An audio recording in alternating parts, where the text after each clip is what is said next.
Today is Tuesday, July 9th. Again, it's 9 o'clock. Our invocation today will be led by Ricky Bybee with Trinity Baptist Church and Hope FM, and the Pledge of Allegiance by Terry Turner. Commissioner Turner, please rise if you're able to do so.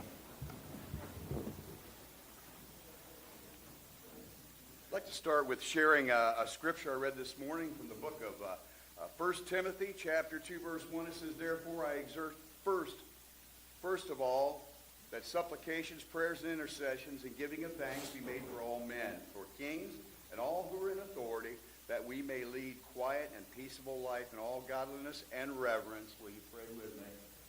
Our most gracious and heavenly Father, as I do come to you this morning, Father, I do give thanks that we live in a country that's free and able to govern ourselves and able to worship and pray in public gatherings. Father, I thank you for that.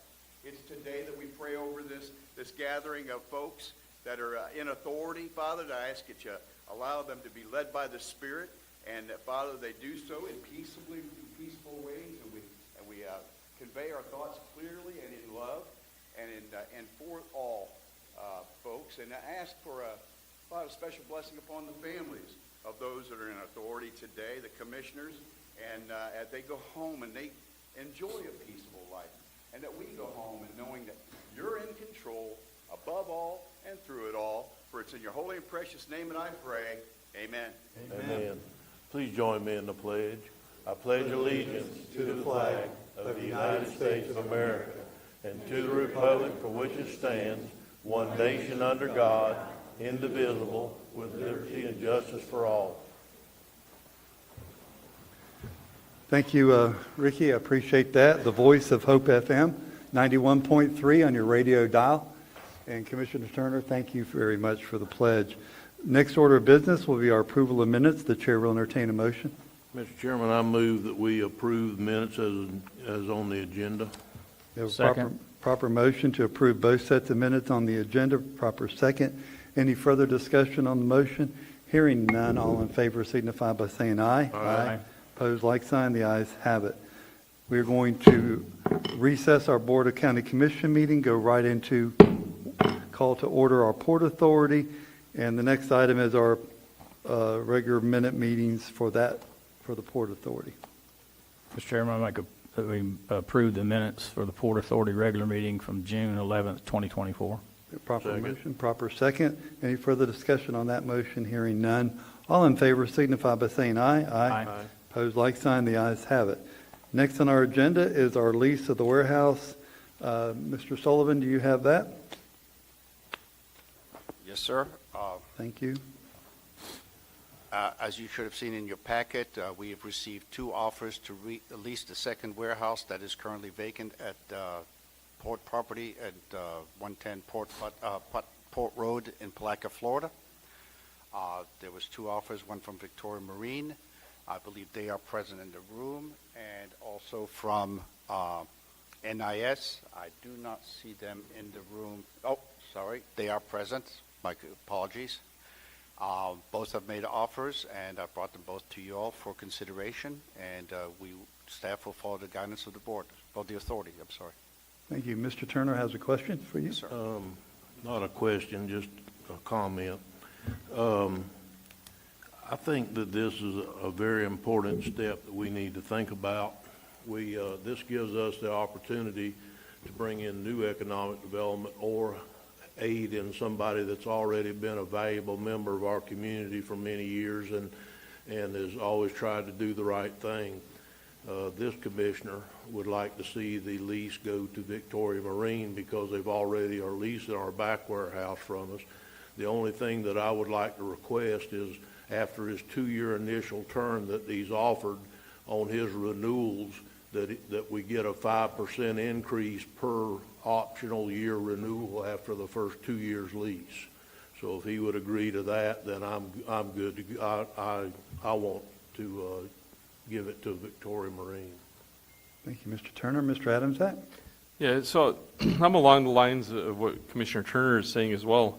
And what I did, I asked him to reach out to the other company. What's the NIS is the abbreviated name for the company. And I asked because we do have, and because they were looking to remodel that building to their needs, we do have another building on the other property, and to see if they might be interested in that. And then we serve the purpose of the existing economic development and the new economic development potentially.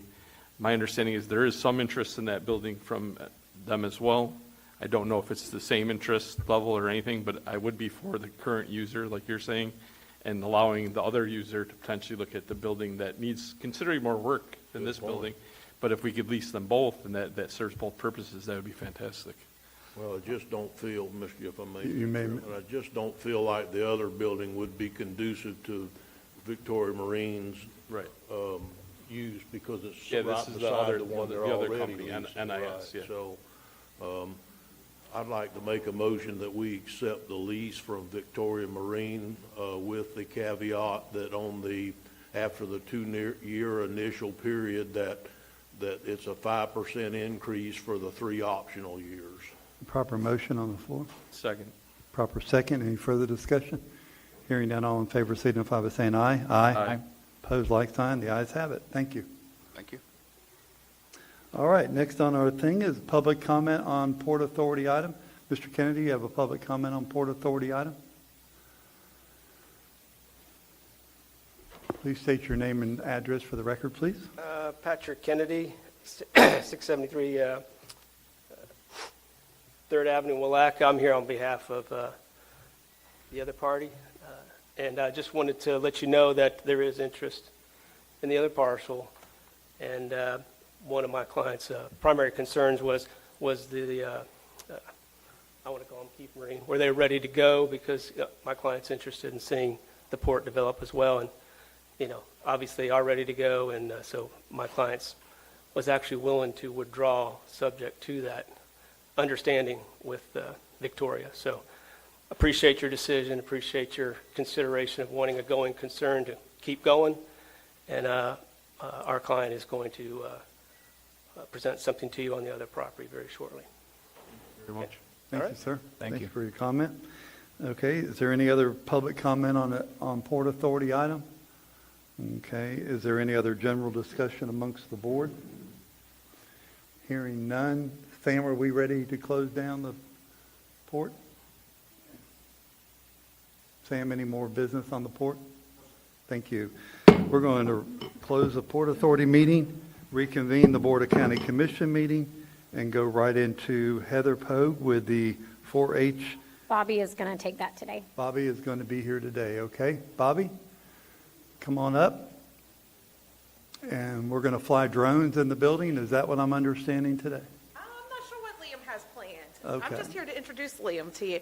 So we put on a drone camp with the generous donation from Putnam Soil and Water Conservation that helped sponsor a huge chunk of what it costs for the kids to be able to be trained and to take their test to be officially licensed to become drone pilots. And today Liam's going to do a short presentation for you on what he got from the camp.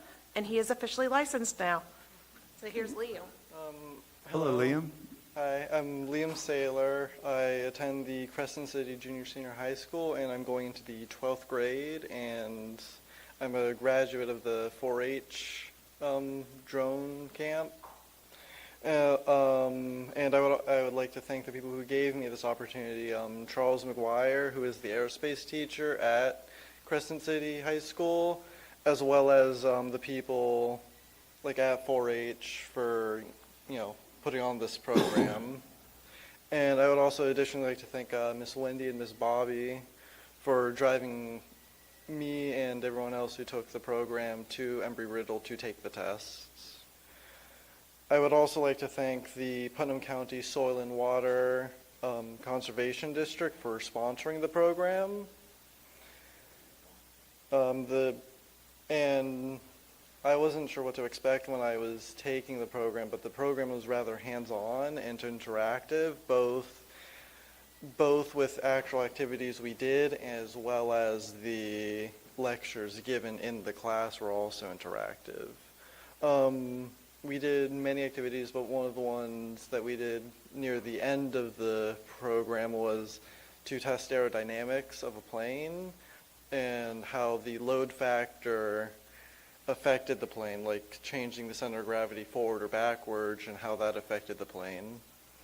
One of the other activities we did was flying the drones, and this was facilitated by Lance Dollar, who is a previous graduate of the program, and a local business owner who does aerial photography for real estate.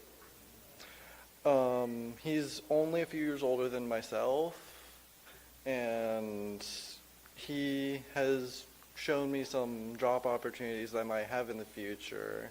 And specifically, aerial photography is something that I found that might be something that I would be interested in looking forward to, like doing with my Part 107 license, as it can help from real estate to farming to even disaster relief, like when hurricanes hit.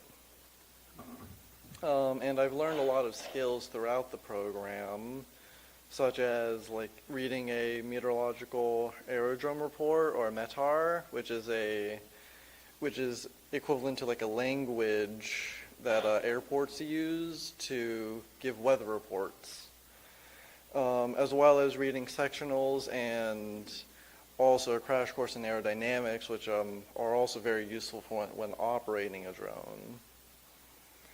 And also a few day-to-day skills, such as the stability and instability of the weather around us.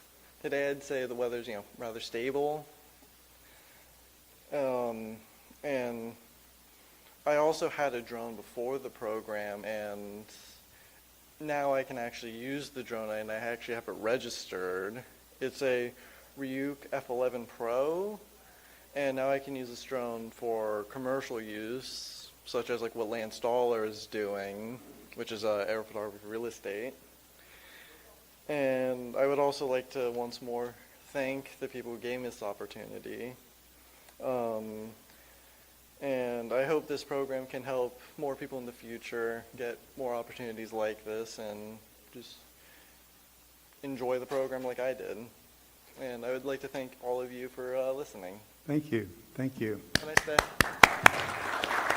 Hey, Bobby, why don't you all come up and get a picture taken, and we'll get a picture.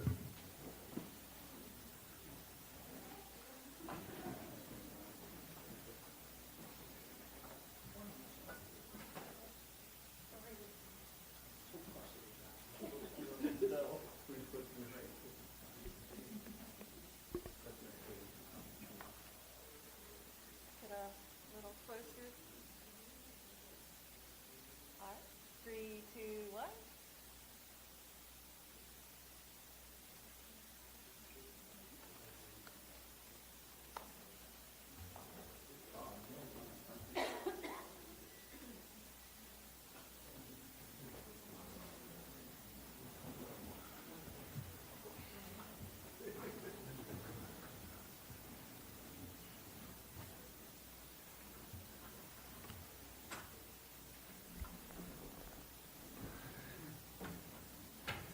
Who would have ever thought years ago those things we flew around the house and crashed into things would be beneficial in the ag business?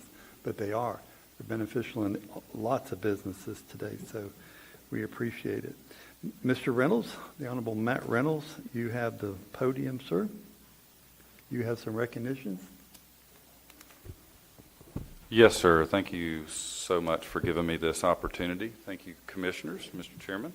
First, I would like to call up our latest employee of the quarter, Mrs. Katie Miller, and while she's on the way up, if we would give her a round of applause, please.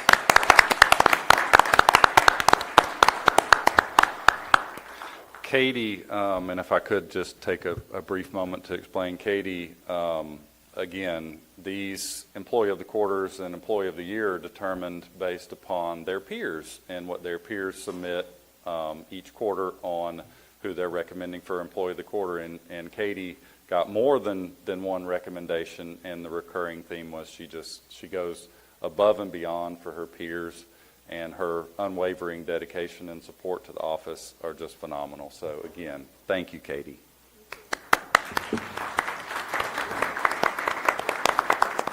Don't run off yet. We have to take a photo.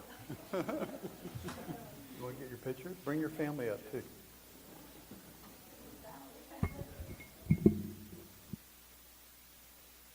You want us to stay up here? Yeah. Guys, you want to gather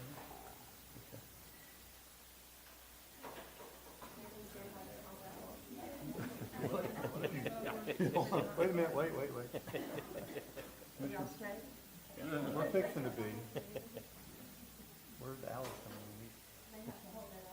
3, 2, 1.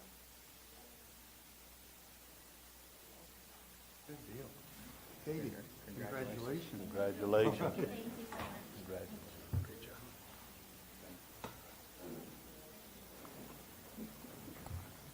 Next up, we have somebody that is celebrating 5 years of service with the office, and I think this is somebody that probably all of you will be familiar with, and I will go ahead and have her come up, Mrs. Ryan Mirabito.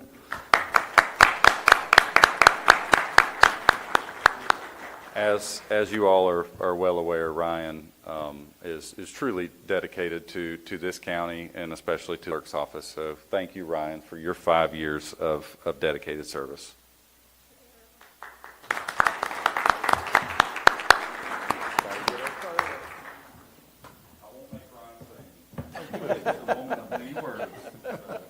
I'm sure.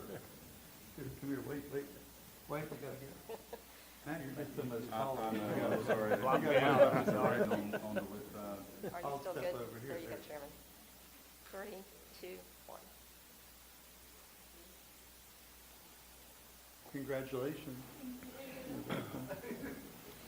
And last but certainly not least, and I don't know if she made it this morning, is Miss Teresa here?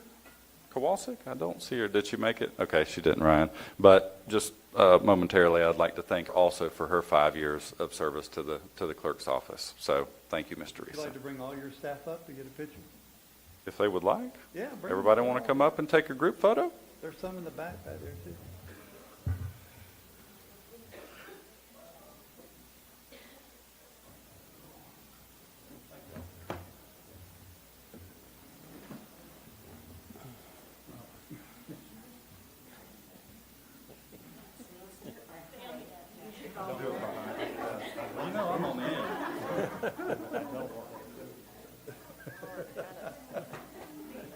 Y'all need to push over some. Come on. You can do it. Guys, y'all want to... Joel, trying to get you in there, sir. All right. 3, 2, 1. Now, get back to work.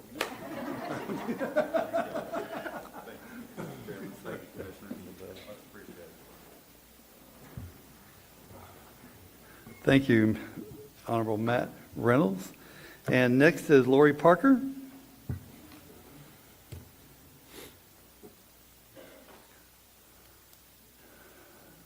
Good morning, Lori. Put this down, Matt was up. We're presenting the recognition for the Employee of the Month, and that is Marie Chase from Public Works, if she can come on up. Hey, Marie. Marie is the right-of-way agent for Public Works, and JT's going to say a few things. So everybody that I'm looking at now has conversations with Marie Chase at some point or another. I discovered very quickly that she is a wealth of knowledge that I speak to almost on a daily basis, multiple times, to know what's right away, what's going on with easements, drainage easements, ingress, egress, you name it, she'll find it. And when you ask a question, she jumps on it immediately and has much information that will benefit everybody. And so I just want to say I really appreciate everything you do for us, and the speed at which you do it and your accuracy is greatly appreciated. So thank you.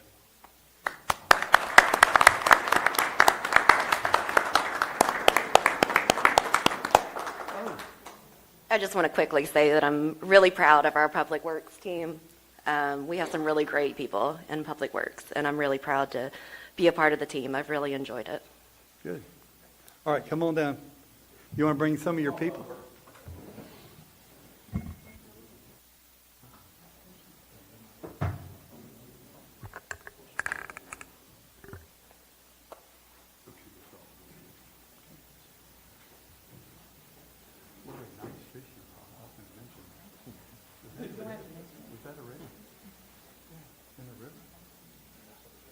I'm going to mention it because it was a... Oh, there you go. 3, 2, 1.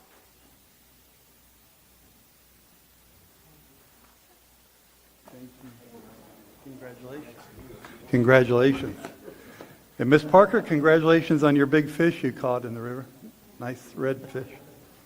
If you saw that picture, that thing was huge. We're going to take a 2-minute break before we go into our planning development.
Going to go rezoning WCR 2015 LLC. Jennifer, you got that?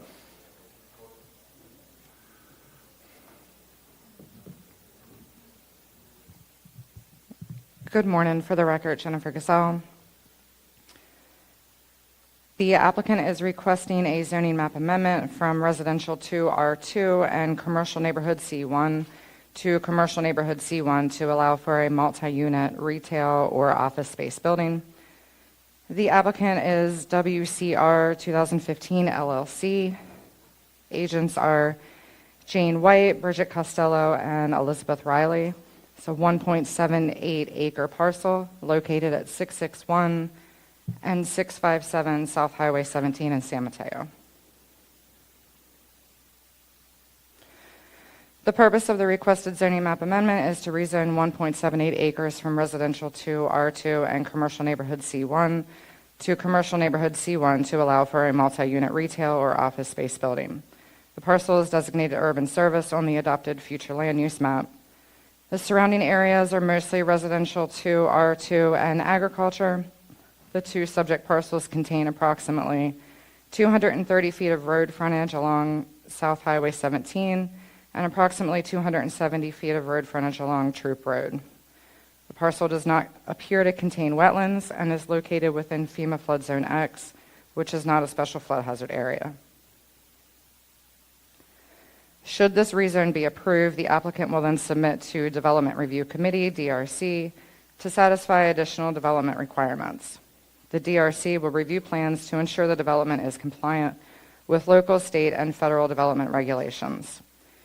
Agencies including but not limited to Florida Department of Health, Putnam County Public Works, Emergency Services, St. Johns River Water Management District will review plans to ensure the development will not adversely affect surrounding properties.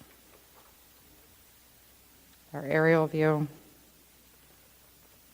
future land use, zoning, flood zone, and wetlands. Staff recommends approval of the request to amend the zoning map from residential to R2 and commercial neighborhood C1 to commercial neighborhood C1. Staff finds that the proposed rezoning is consistent with the goals, objectives, and policies of the adopted comprehensive plan and meets the locational requirements of the commercial neighborhood C1 zoning district provided in the Land Development Code and the comprehensive plan. At the scheduled public hearing on May 8, 2024, the Planning Commission voted to recommend approval of the rezoning application. Questions?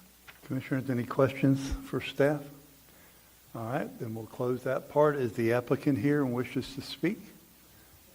Okay, please come up and state your name.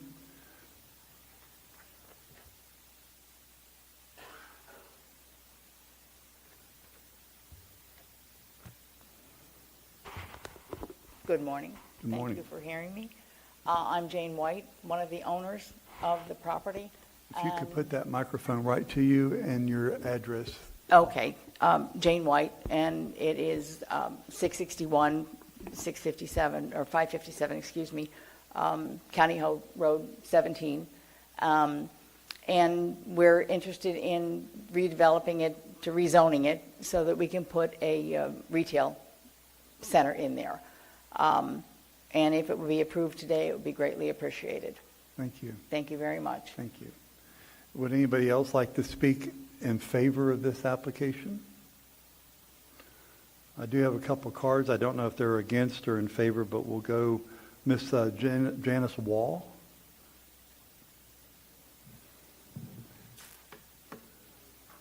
You are given 3 minutes to talk. There will be a timer, and we will ask you to wrap it up if you go past that time. But please come up and state your name and address for the record. And good morning. Good morning. My name is Janice Wall, and I live at 113 Divvy Divvy Drive, San Mateo, Florida, 32187. I have lived at this property for 32 years. And I am here because I have some concerns about the rezoning of this property.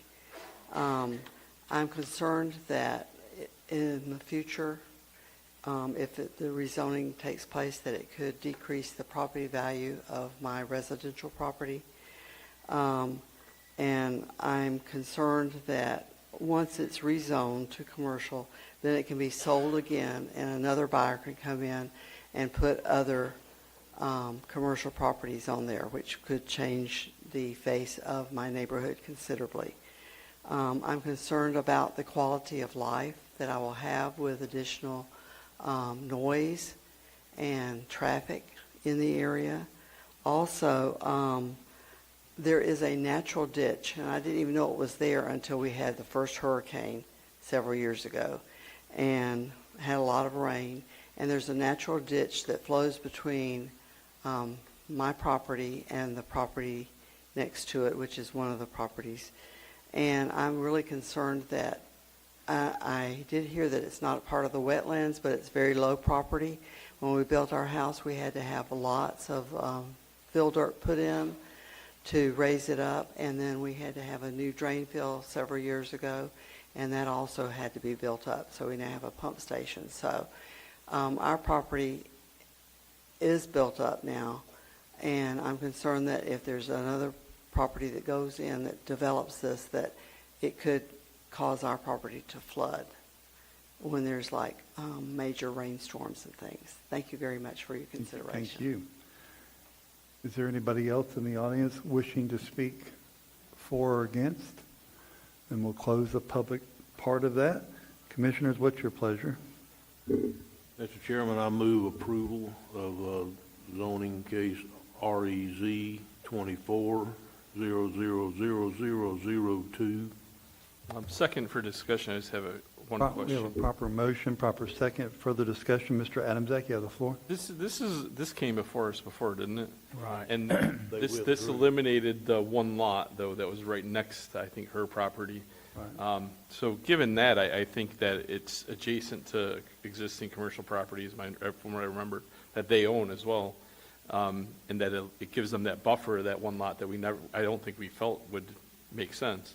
So I'm for this. I just wanted to make sure that we were eliminating that one lot that was to the right. And that was actually my concern when it came before, was that they had the lot right next to Divvy Road in the application. They dropped that portion of it, so now it's just the two lots over by, I believe it's Troop Road. Right. Yeah. The two that's further over, so it does give them insulation from and they withdrew, or they wouldn't have been able to bring it back within a year.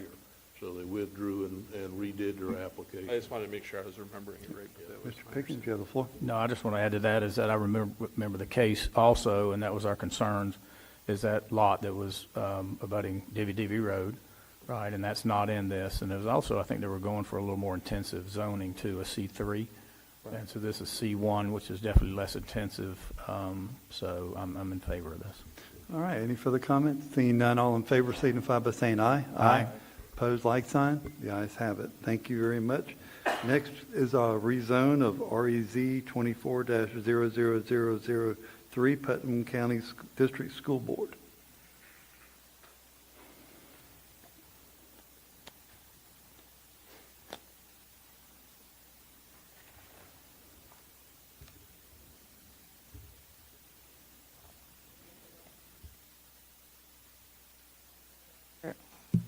Jennifer Gazella, Plan and Development Services. The applicant is requesting a zoning map amendment from agriculture to public use light P1 to allow for a new public school. The applicant is Putnam County District School Board. The agent is Clay Swagger of EDA Consultants. Parcel is 18.11 acre, located at 156 Horseman Club Road in Palaca. We will not be voting on this today. It has to go for another hearing. The purpose of the requested zoning map amendment is to rezone 18.11 acres from agriculture to public use light P1 to allow for a new public school. The parcel is designated public facilities on the adopted future land use map. The subject parcel is vacant and has approximately 600 feet of road frontage on Horseman Club Road. The parcel does appear to contain approximately 60,000 square feet of wetlands and is located in FEMA Flood Zone X, which is not a special floods hazard area. The current zoning of agriculture does allow educational uses by way of a special use permit. However, the existing future land use and the existing zoning are inconsistent. The public facilities future land use designation is meant for community facilities and services. According to the table 2.01A of the Land Development Code, the public facilities future land use designation is only compatible with public light P1, public heavy P2, and planned unit development PUD.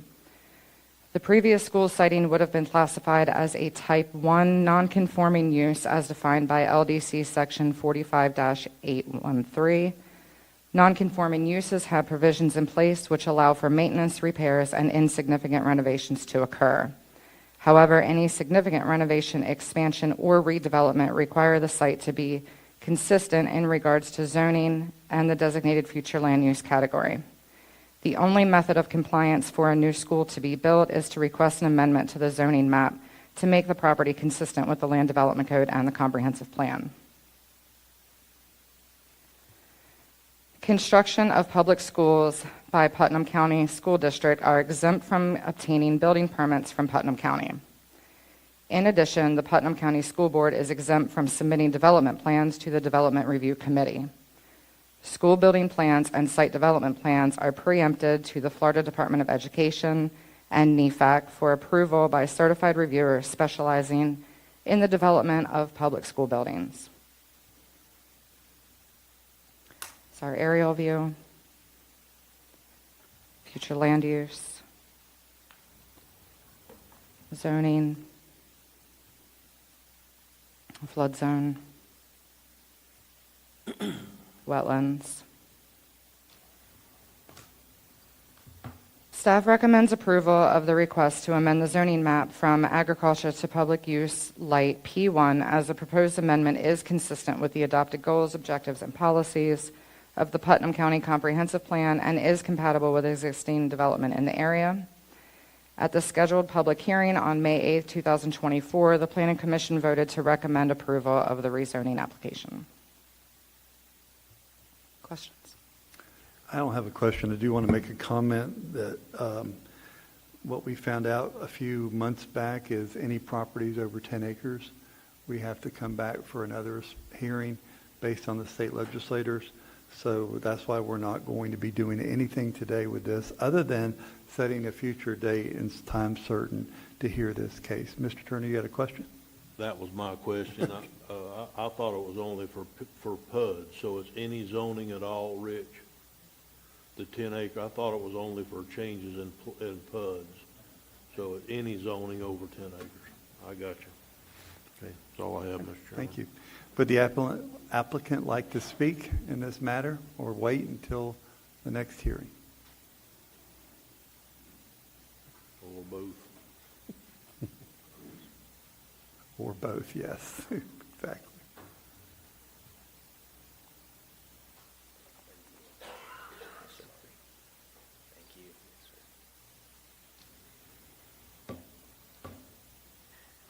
Morning, Commissioners. I'm Clay Sweger. I'm a certified land planner. I work with EDA Consultants here in North Florida.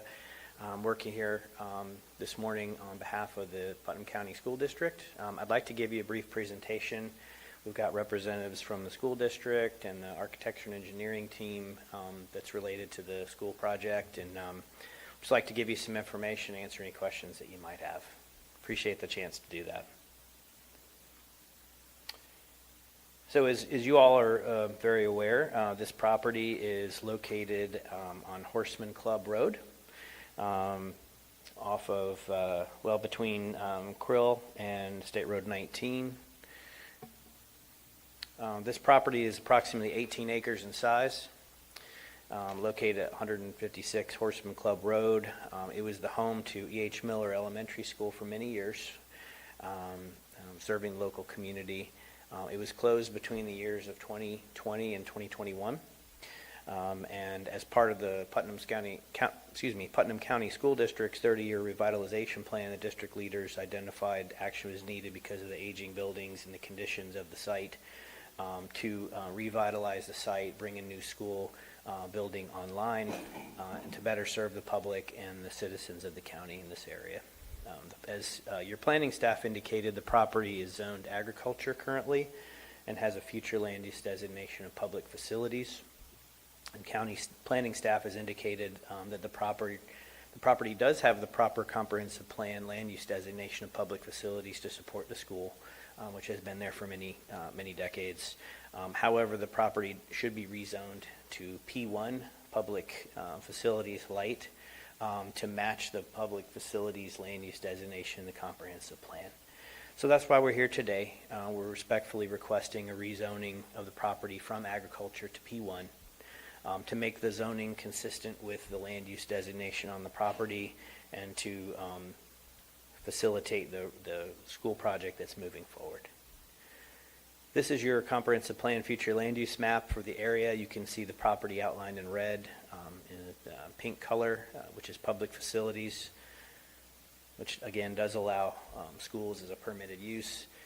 Your current zoning map is shown here, denoting agriculture zoning designation, and then the proposed map is P1, the public facilities light designation.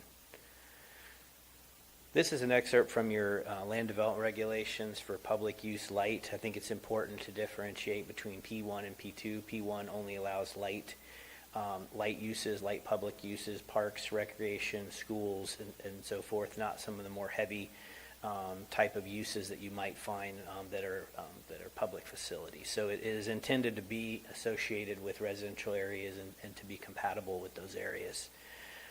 Again, the zoning right now is agriculture and it's not consistent with your comprehensive plan. We would request the rezoning to P1 to match the designations. Your planning staff also referenced this table, and I apologize how small it is, but it essentially shows which zoning designations match with your comprehensive plan land use designations.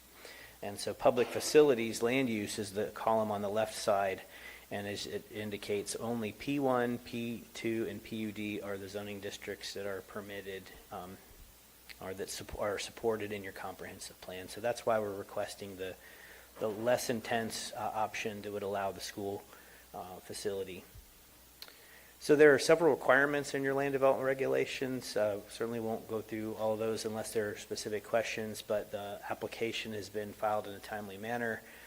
We had a pre-application meeting with your staff to discuss exactly what are the requirements for the rezoning application, and that all advertisement was done in a sufficient manner to bring this application forward to you in a complete way.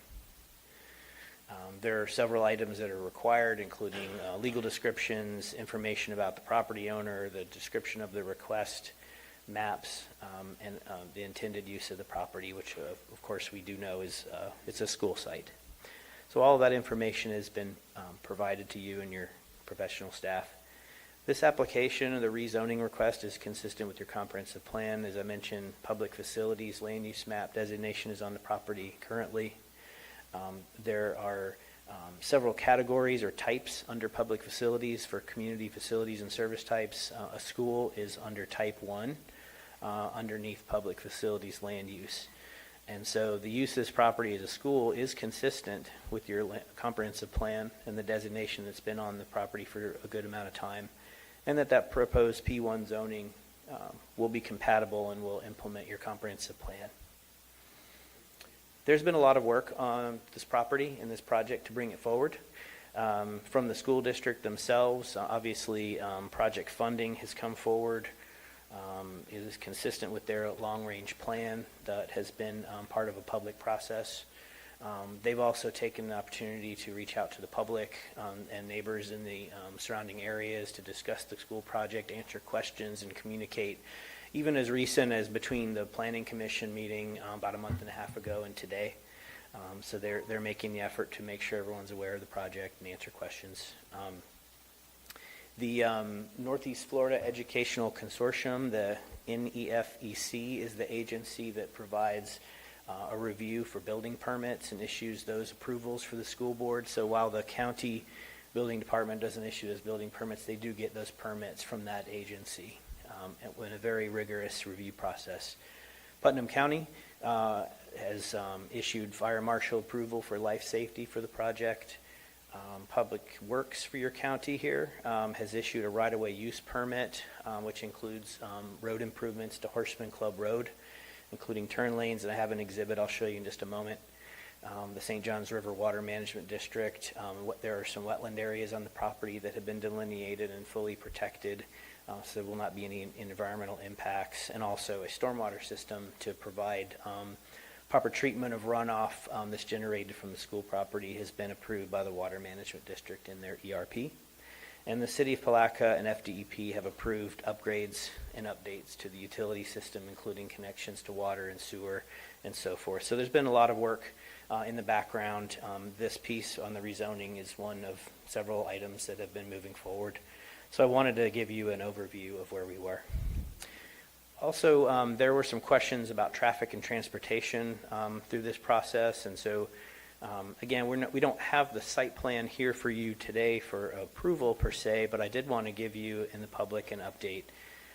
This plan essentially is the site plan overlaid on top of an aerial photo, and there was a professional traffic study prepared for this project that was reviewed and approved by your Public Works staff, indicating that southbound and northbound turn lanes with a pretty significant distance on each are required in order to adequately allow ingress and egress, safe ingress and egress out of the property. Also, the bus route has been identified that will come through Davis Lake Road on the south and then ultimately through a portion of Brandy Lane on the east side of the property. And that road, that section of Brandy Lane will be paved. That's actually on school district property. So they'll be improving that road, and bus traffic will come through that area. The area outlined in brown shows the bus route that will come in from the rear and the east side. There's plenty of room for stacking and parking of buses on site to make sure there's no backup on any public roads.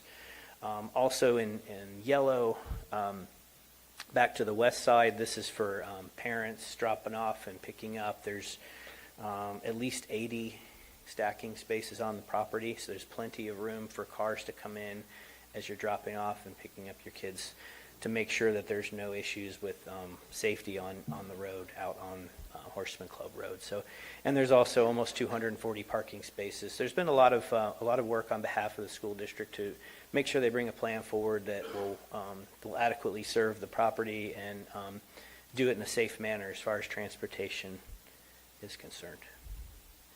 And so we would respectfully request, and I understand you do not vote on this today, but ultimately the rezoning from agriculture to public light, and your planning staff has made a professional opinion that this is consistent with the comprehensive plan. It's their recommendation to go to P1, and we would respectfully ask your approval. Also, we did receive recommendation of approval from the Planning Commission on this item. So thank you for the opportunity to present this information to you, and we're here to answer any questions you might have. Thank you. Commissioners, any questions for applicant? Seeing none, thank you. Thank you very much. If anybody in the audience would like to speak in favor or against this? And seeing no one rushing to the microphone, do want to recognize School Superintendent Dr. Rick Cernsey for being here today. Thank you, elected official, and also elected official School Board Member David Buckles for being here. Thank you very much. And Assistant Mr. Chairman. Superintendent Thomas Boland, thank you for being here. Yes, sir, Mr. Turner. I move that we move this forward to the July 23rd meeting at 9 a.m. or soon thereafter as possible to be for final decision. We have a proper motion. Do we have a second? I'll second it. Proper second. Any further discussion on that motion? Hearing none, all in favor signify by saying aye. Aye. Opposed, like sign? Aye. Okay, 3 to 1. Just to clarify, it has nothing to do with this application. It has to do with the fact that I believe this meeting should be held. Yeah, I don't think your microphone was on. Has nothing to do with the application. I vote no on every one of these because I believe these meetings should be held in the evening. Thank you. All right, moving right along, we're going to go to the next item, our Land Development Code revisions. Mr. Baker, you have that? Good morning. Thank you, Commissioners. For the record, Zachary Baker, Planning and Development Services. Today is the day. Today is the final hearing. Hopefully we get an adoption of the revised Land Development Code. Move approval. Proper motion. Do we have a Heard second? this 19 times. Move approval. We got a proper motion. Do we have a second? I'll second it. Got a proper second. Any further discussion on the revisions? I think I actually have to, pardon me? Still need. Okay, excuse me. I can't Thank you, move Rich. approval All right. yet. I've been scolded. I don't know about you, but I felt I was told. Okay, do we have any public comment on the Land Development Code revision? Either for, against, going once, going twice, gone. Mr. Turner, your motion? Yeah, move approval. I'll I think second. I need to actually find the ordinance and read the, Just by title. yeah. It's on page I'm, 127. 127, okay, thank you. I got it right. Okay. Mr. Chairman, I move that approval of an ordinance of Putnam County, Florida, amending Chapter 45, Articles 1, 2, 3, 4, 5, 6, 7, 8, 9, 10, 11, 12 of the Putnam County Land Development Code and the adopting Article 13 of the Putnam County Land Development Code by amending and revising existing regulations of the Putnam County Land Development Code, establishing new regulations and procedures related to Land Development Code enforcement, repealing Ordinance 1988-01, and any amendment thereto, providing for conflict, providing for severability, and providing for an effective date. We have a proper motion. Do we have a second? I'll second it. Thank you, Mr. Pickens. Any further discussion on the motion at hand? Mr. Adams, that. Yeah, I'm fine with every change you made except for making the new committee, so I cannot vote yes on this. Okay. All in favor signify by saying aye. Aye. Opposed, like sign? Aye. The ayes have it. Thank you. Next item, Public Works, public hearing, request to vacate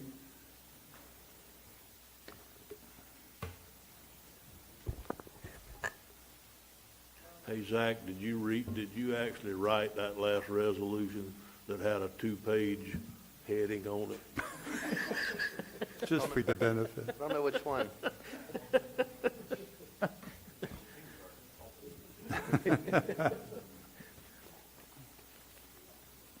Mr. Spofford, thank you for being here. You ready? Yeah. Okay. Good morning. We I had thought got I was waiting on Zach, I'm sorry. okay. Okay. We got Public Works received a request to vacate undeveloped right-of-way on the McCurry subdivision, which is just east of the hospital, tucked in behind, I think it's the Forest Glen Apartments. We ran it through our staff. Nobody had any objections to the vacation, so it's just moved forward to you guys. I think you've seen it one time before. Okay. Any questions for Public Works or staff? All right. Commissioners, what's your pleasure? Do you have to ask for Oh. public input? Yeah, it's a public hearing. Do we have anybody who wants to speak in favor? Anybody who wants to speak against?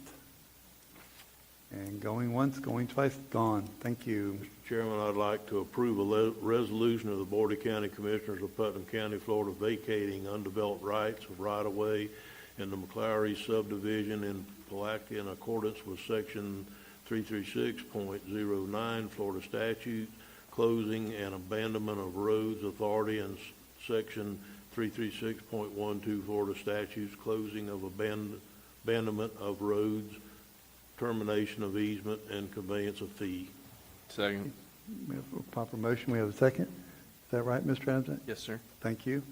All right, any further discussion on the motion at hand? Hearing none, all in favor signify by saying aye. Aye. Opposed, like sign. The ayes have it. Now we're going to go to our public comment on agenda items. This portion of the agenda is designed to allow citizens an opportunity to bring matters to the attention of the board on agenda items. We ask that you limit your comments to 3 minutes. So is there anybody in the audience want to speak on agenda items only right now? And seeing none, we'll close the public portion of agenda items. Commissioner Abzak, any items you'd like to pull? No, sir. Commissioner Turner. Yes, sir. I'd like to pull item I. Mr. Pickens? I have none. And I have none. The chair will entertain a motion on the remaining items. Mr. Chairman, I move approval of items A, B, C, D, E, F, G, H, and J. We have a proper Second. motion. We have a proper second. Any further discussion on the consent agenda items? Hearing none, all in favor signify by saying aye. Aye. Opposed, like sign. The ayes have it. Mr. Turner, you have item I. Yes, sir. The only thing that I wanted to bring to the attention is that on the agenda item itself, it says renewal term commencing October 1st, 2026 for 5 years. That's a typo. That should be 2025 for 5 years.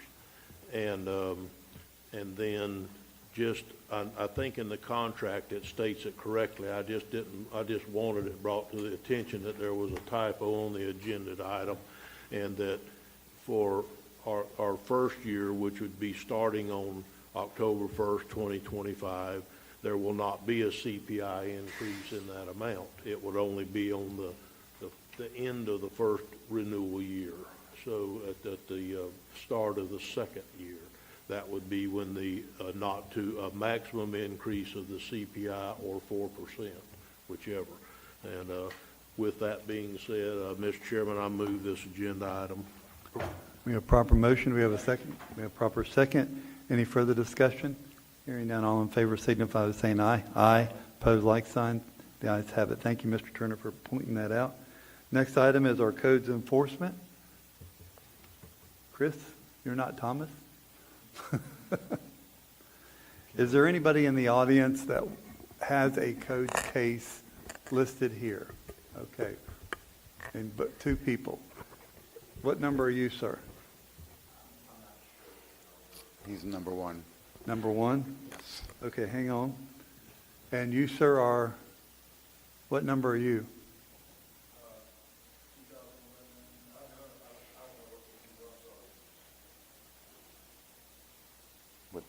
Could you try to determine with him, Chris? Chris, can you run over there real quick and find out which number? Determine, we'll hear them, I'm assuming we're going to hear them first, Mr. Chairman, where they Or don't we can have go to the other ones out.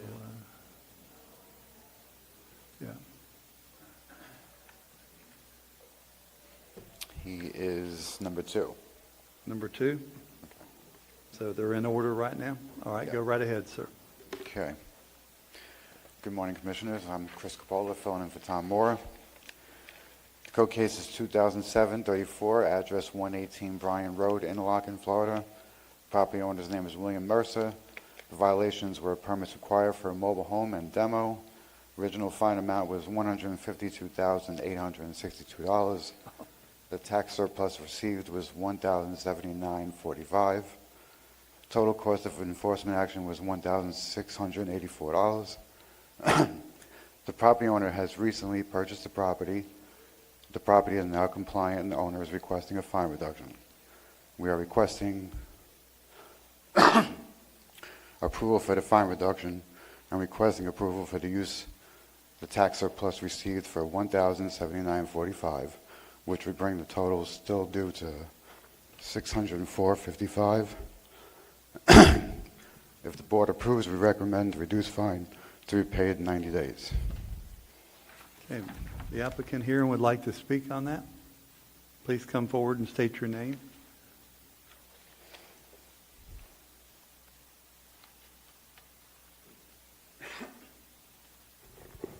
My name is William Mercer Morris III. I live at 7836 Laura Street, North Jacksonville, Florida.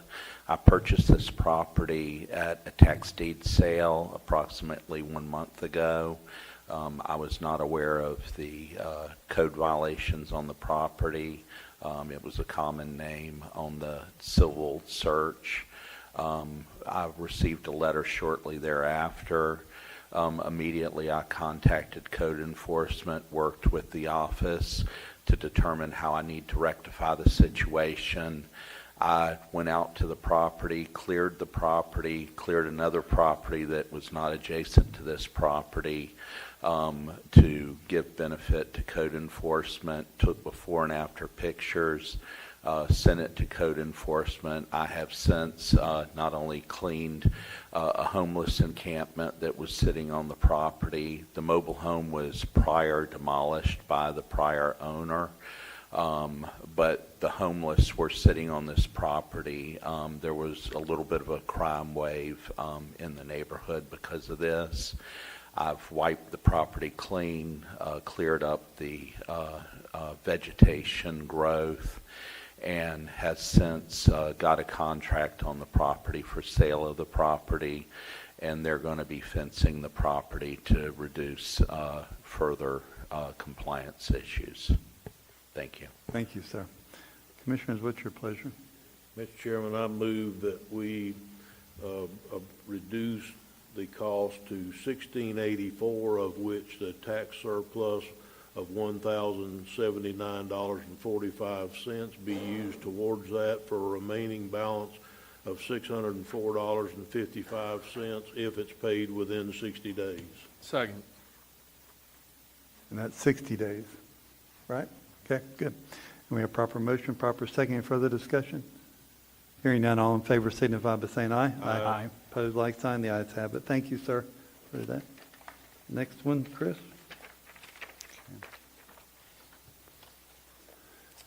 Okay, the code case is 2011-651. Address is 128 Southwest 59th Avenue, Interlochen. Property owner's name is Michael Breeding. The violation was unsafe mobile home.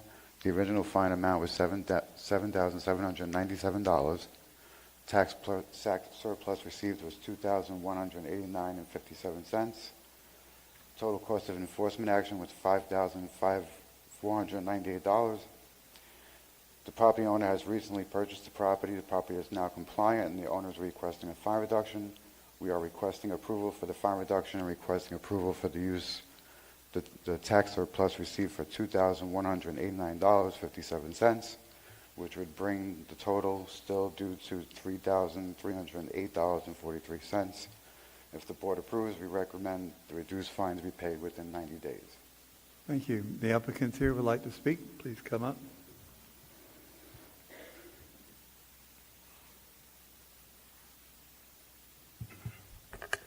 Thank you, Commissioners, for having me today. Thank you for inviting me to speak. I did recently purchase this property at a tax deed sale.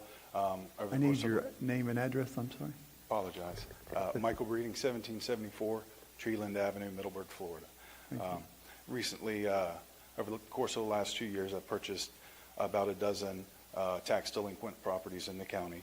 It's my intention to purchase these tax delinquent properties. Obviously, some are not compliant, and my goal is to bring those into compliance with the code enforcement, as well as benefit the community with the renovation of these properties. I guess my request to you would be to further reduce the fine in the sense that, you know, the property has a specific value. And with,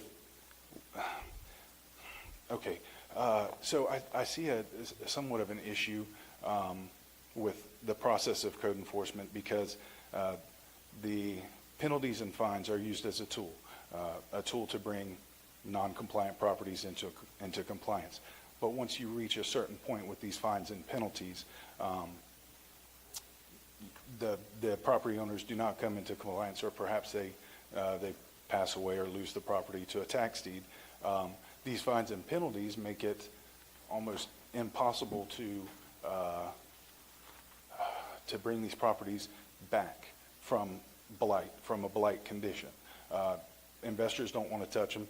Property owners don't want to touch them, because you're not really sure how bad the damage is, how bad the code enforcement fines are. This particular property had a recorded lien. Sorry, I'm a little nervous. This particular property had a recorded lien of $3,960. I did anticipate, I've been doing this for a little while. I did anticipate there were going to be additional fines, penalties, and fees. I did not expect that it would be double of the recorded fee or fine, which was an abatement. It was $39.60 for the abatement. I'd ask that you further reduce the penalty, whatever you feel is appropriate, and I appreciate your time. First of all, let me say, I don't speak for the entire board. I only speak for me, and I want to say thank you for looking at these properties and buying them and putting them back in compliance. Yes, sir. Let me assure you, the case before you had a fine of $152,000. Yes, yes, we sir. understand that. Yes. But if we lower that any further, they're not going to come in compliance no matter what. Right. So this is a way that we can get them in compliance or get them out. Agreed. And then somebody who wants to buy the property can buy it, sell it, whatever they can. Yes. In this case, the gentleman's already got a buyer for the property. That's a good thing. So there are some people in the community that have approached me that don't want us to reduce the fines down. Right. That's not practical. So let me assure you. So what we're trying to do here today is just get the hard cost of the taxpayer money back.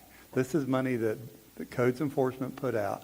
This is money the taxpayers of Putnam County put in to this property. Right. And the reason it's so much is you got your abatement.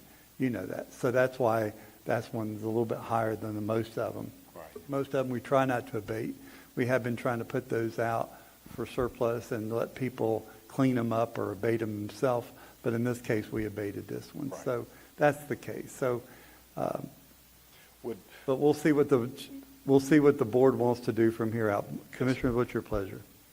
May I add one more thing additionally? I apologize. So I can put a number figure on it.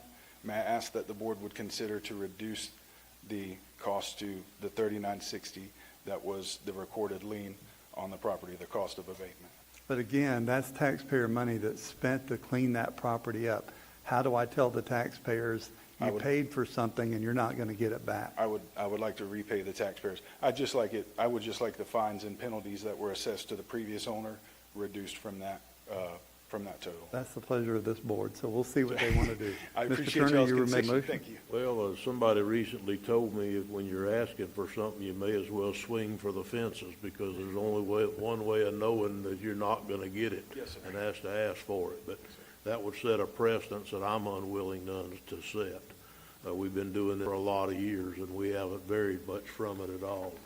So anyhow, Mr. Chairman, I move that we assess a fine of $5,498 for a reduction, and that of that $2,189.57 comes out of the tax surplus received for a balance of $3,308.43 if it's paid within 90 days. Proper motion, do we have a second? Second. I'll second. Proper second, any further discussion on the motion? Mr. Pickens, your light's on? Let's see that. None. Okay. All in favor signify by saying aye. Aye. Opposed, like sign. The ayes have it. All right, thank you very much. And the next few codes cases, again, is there anybody in the room for the next 3 codes cases? Mr. Turner? Mr. Chairman, with regards to 2012-00628, I move that we reduce the fine to $4,295 if paid within 90 days. A proper motion, proper second. Any further discussion? Hearing none, all in favor signify by saying aye. Aye. Opposed, like sign. The ayes have it. Mr. Chairman, with regards to case number 2012-00760, I move that we reduce it down to $4,172, utilizing $2,055.68 in surplus funds received for a total of $2,116.32 if paid within 90 days. Second. Proper motion, proper second. Any further discussion? Hearing none, all in favor signify by saying aye. Aye. Opposed, like sign. The ayes have it. Mr. Chairman, case number 22-00835, I move that we reduce the fine to $1,603 if paid within 90 days. Second. Proper motion, proper second. Any further discussion? Hearing none, all in favor signify by saying aye. Aye. Opposed, like sign. The ayes have it. Thank you, Chris. Thank you, commissioners. Thank you, Next on our Commissioners. agenda is our appointments. Commissioner Adamczak, you have any appointments you'd I like have to none make? today. Mr. Turner? Yes, sir. Zoning Board of Adjustment, District 3 appointee, I'd like to appoint Hunter Winkleman. He's already turned in his application, I Good believe. deal. All right. And that's all I have today. Thank you. Mr. Pickens? Yeah, I do. For the Fair Board Authority, District 1 appointment, I'd like to appoint Chris Middleton for that position. Okay. And then also for the Library Board, and I wish Nancy Taylor was here, I found out that there is a term limits for Library Board members, and it's 2 3-year terms. And that is in, I guess, in their structure, in the bylaws. So anyway, Nancy was ready to step down anyway. She has served on the Crescent City Board for probably 30 years and truly has been involved with this board. And so I want to thank her for her service, and I would like to nominate Ms. Tanya Flugel to serve as the District 1 representative.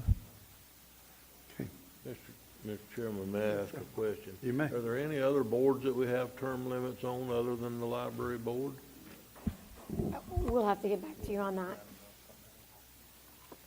You know, if you want to, and I'm not saying, I know you just appointed somebody different, but if you want to not run into that in the future, we can change that. That's not a statute. That's something we can change. It is an ordinance, so we absolutely can change with the board's direction, but we could revise that ordinance should the board direct staff to do so. Okay, would you want any input? Because I had a talk with the chair of Library Board, and they felt that it was a concern because there were some members that choose to continue. So if that's not an in-depth process, that may be something that we need to look at. Because if you got a good member and they're willing to continue to serve, there's term limits I don't really like. So, but Nancy, at this particular point, she was ready to get off, so it didn't affect this one. Mr. Adams, you have a comment? 99.9% of the world, I believe in term limits, but this has been the hardest committee to appoint someone to in my time here. It's been vacant like 3 times for me, and it's a hard one. There's not a lot of volunteers for it, unfortunately.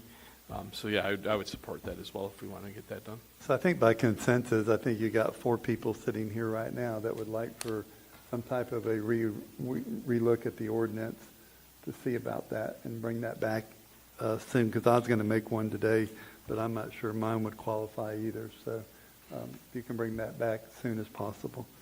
Is that the consensus of the board? Good. Then we'll move on.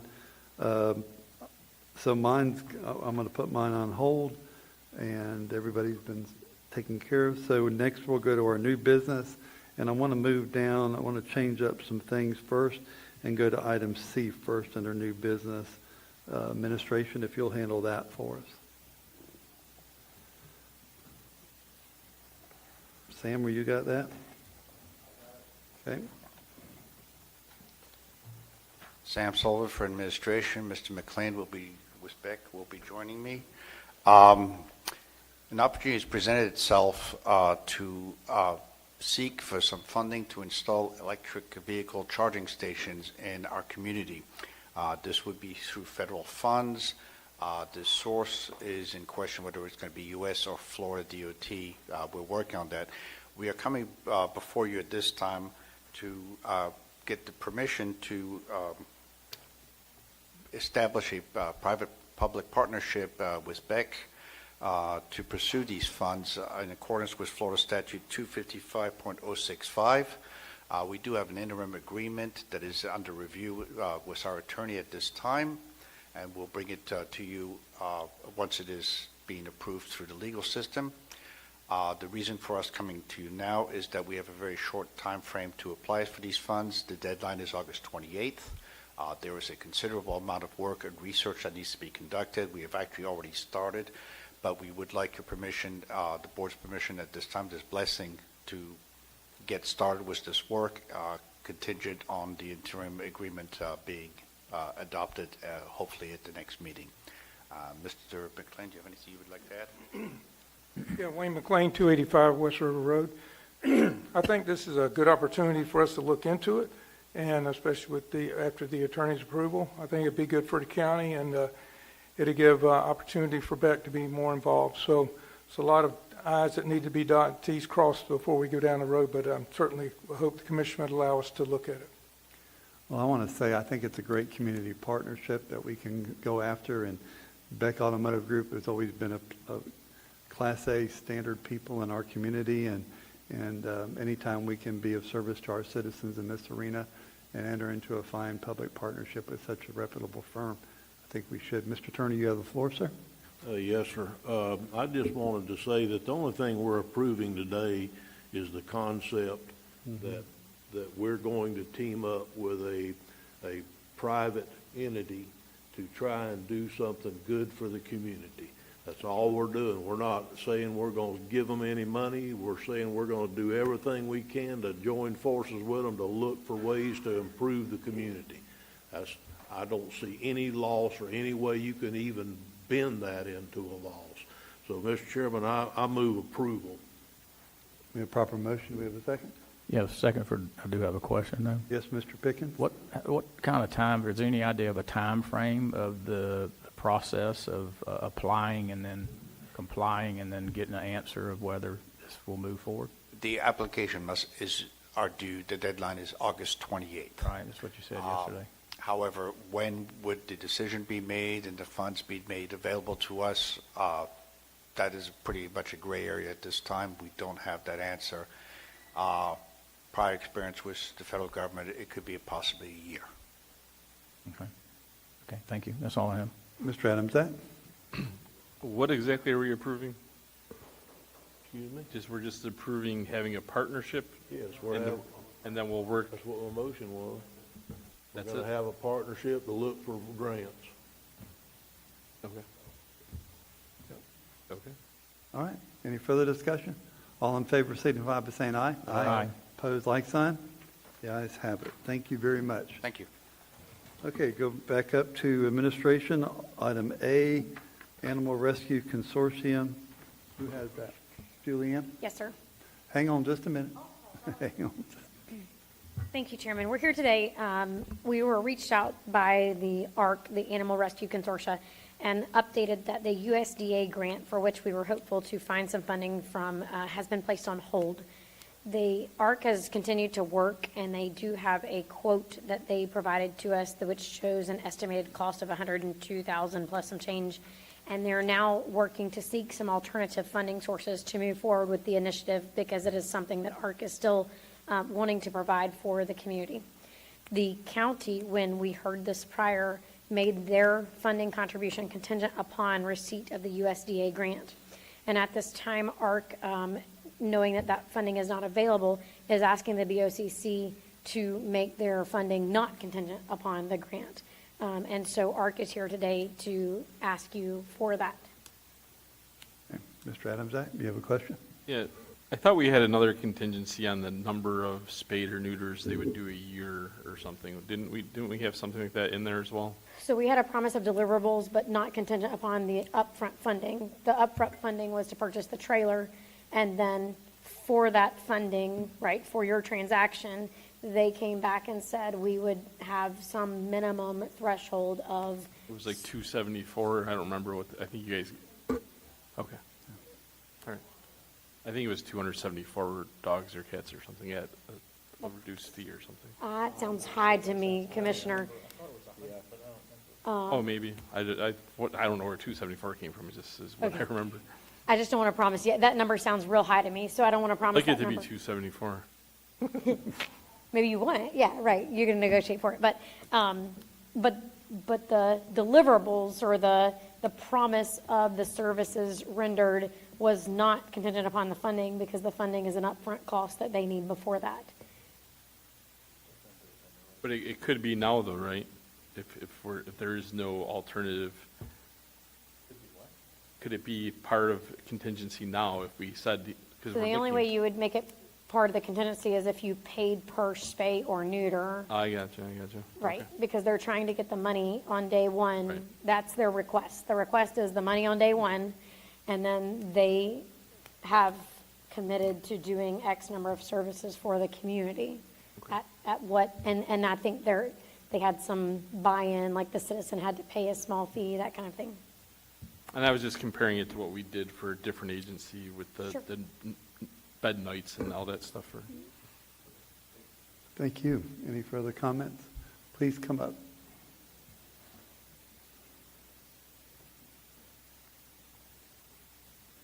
Thank you. Diane Kelly, 123 Lakeside Lane, Crescent City, Florida. Thank you for the introduction, too. Yes, we're here today, Ginny Oakwood is the president of Animal Rescue Consortium.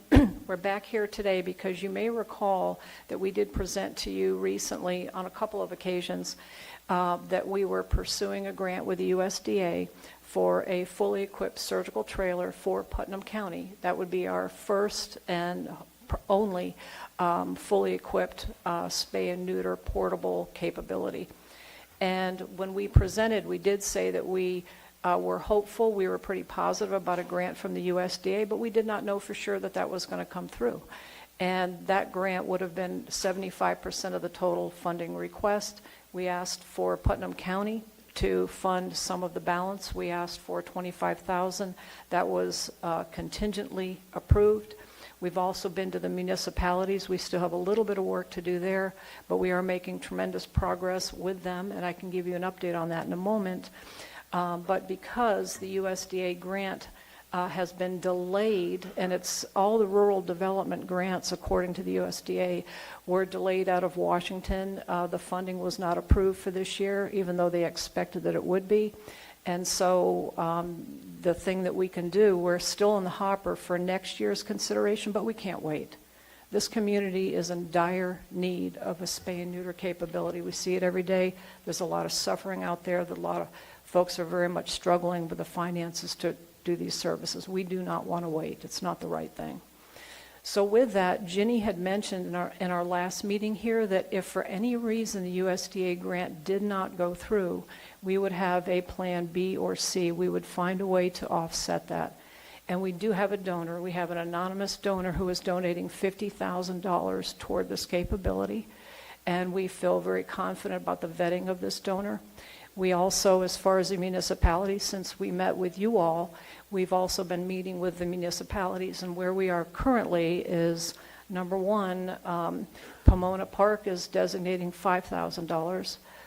City of Palatka, $10,000. Welaka, we expect it will be $5,000. We expect that to be finalized this evening, but that's not a locked-in situation. We are meeting with Crescent City Commission. On Thursday, their recommendation from their staff is $5,000, but it's not final until we have the meeting on Thursday. So we are making tremendous progress to get the funding needed for the trailer. We also did elect a different builder of the trailer that is a little bit less expensive, but it's almost $103,000. And so what we're asking for between Putnam County, BOCC, if you continue to support this, our anonymous donor, and the commitments that we have from others, we're at $90,000 of the $103,000 that we need. Understanding we still have to lock in Wielaka and Crescent City. So we are very, very close to being able to launch the work to begin the build of the trailer. So what we're asking for today is, even though the USDA grant is on hold, meaning we're not considering that right now because we need to move forward, we're just asking that you continue to support us and allocate the $25,000. To the points raised earlier, we certainly will meet the commitments that we mentioned earlier. We will follow through on that, but we do really request that we get the support to move forward. So that's kind of why we're here. Jenny? I have a question for you. Okay. So keeping the main thing, and sometimes I was part of a trailer situation that I'm not going to say I'm disappointed in it, but kind of am a little bit that we were involved in getting the trailer for a worthy cause, and then things happen, and Sure. staffing goes away and what have you, and the trailer sits vacant or dormant. It becomes a big paperweight at that point, and trying to revive it. So as I'm sitting here making the main thing, and I'm gonna act like a judge for a minute. Why would I not just put $25,000 up and make it available for any spayed and neuter person to be reimbursed countywide, no matter where they go? They bring us a receipt. I don't even know if it's possible. Bring us a receipt. Come in here. I've got my dog. Right. I couldn't afford to do it. I got it taken care of, and we reimbursed the veterinarian. Why? I'm not trying to belittle the point. I know the importance, but I'm saying right now, if the main thing's the main thing, and believe me, it is, because I read Facebook and I see if you don't get your cat out of my yard, the cat's going to come up missing in certain communities. I see that all the time.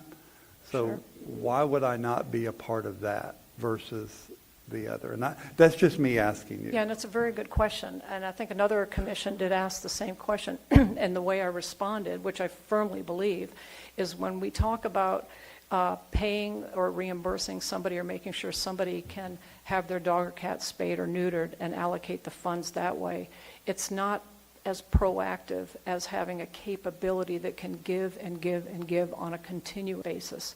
So we're investing in capital.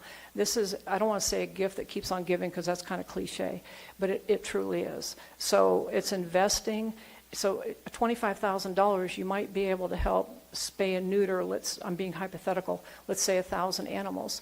But investing that in a surgical suite that can do many, many, many times that many animals on an ongoing basis, it's more proactive, and it's much, and for every dollar you're going to really help improve the lives of so many more animals and people. So I would say one is reactive, one is proactive, and continues to give. The other thing I didn't mention about the trailer is that this is a fully equipped surgical unit.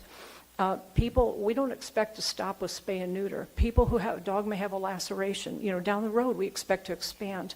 So there'll be other medical services, low cost, that we expect to provide to this community, which they don't have today. So it's not just spay neuter. So the future, it's going to be much broader. So that's how I would answer that.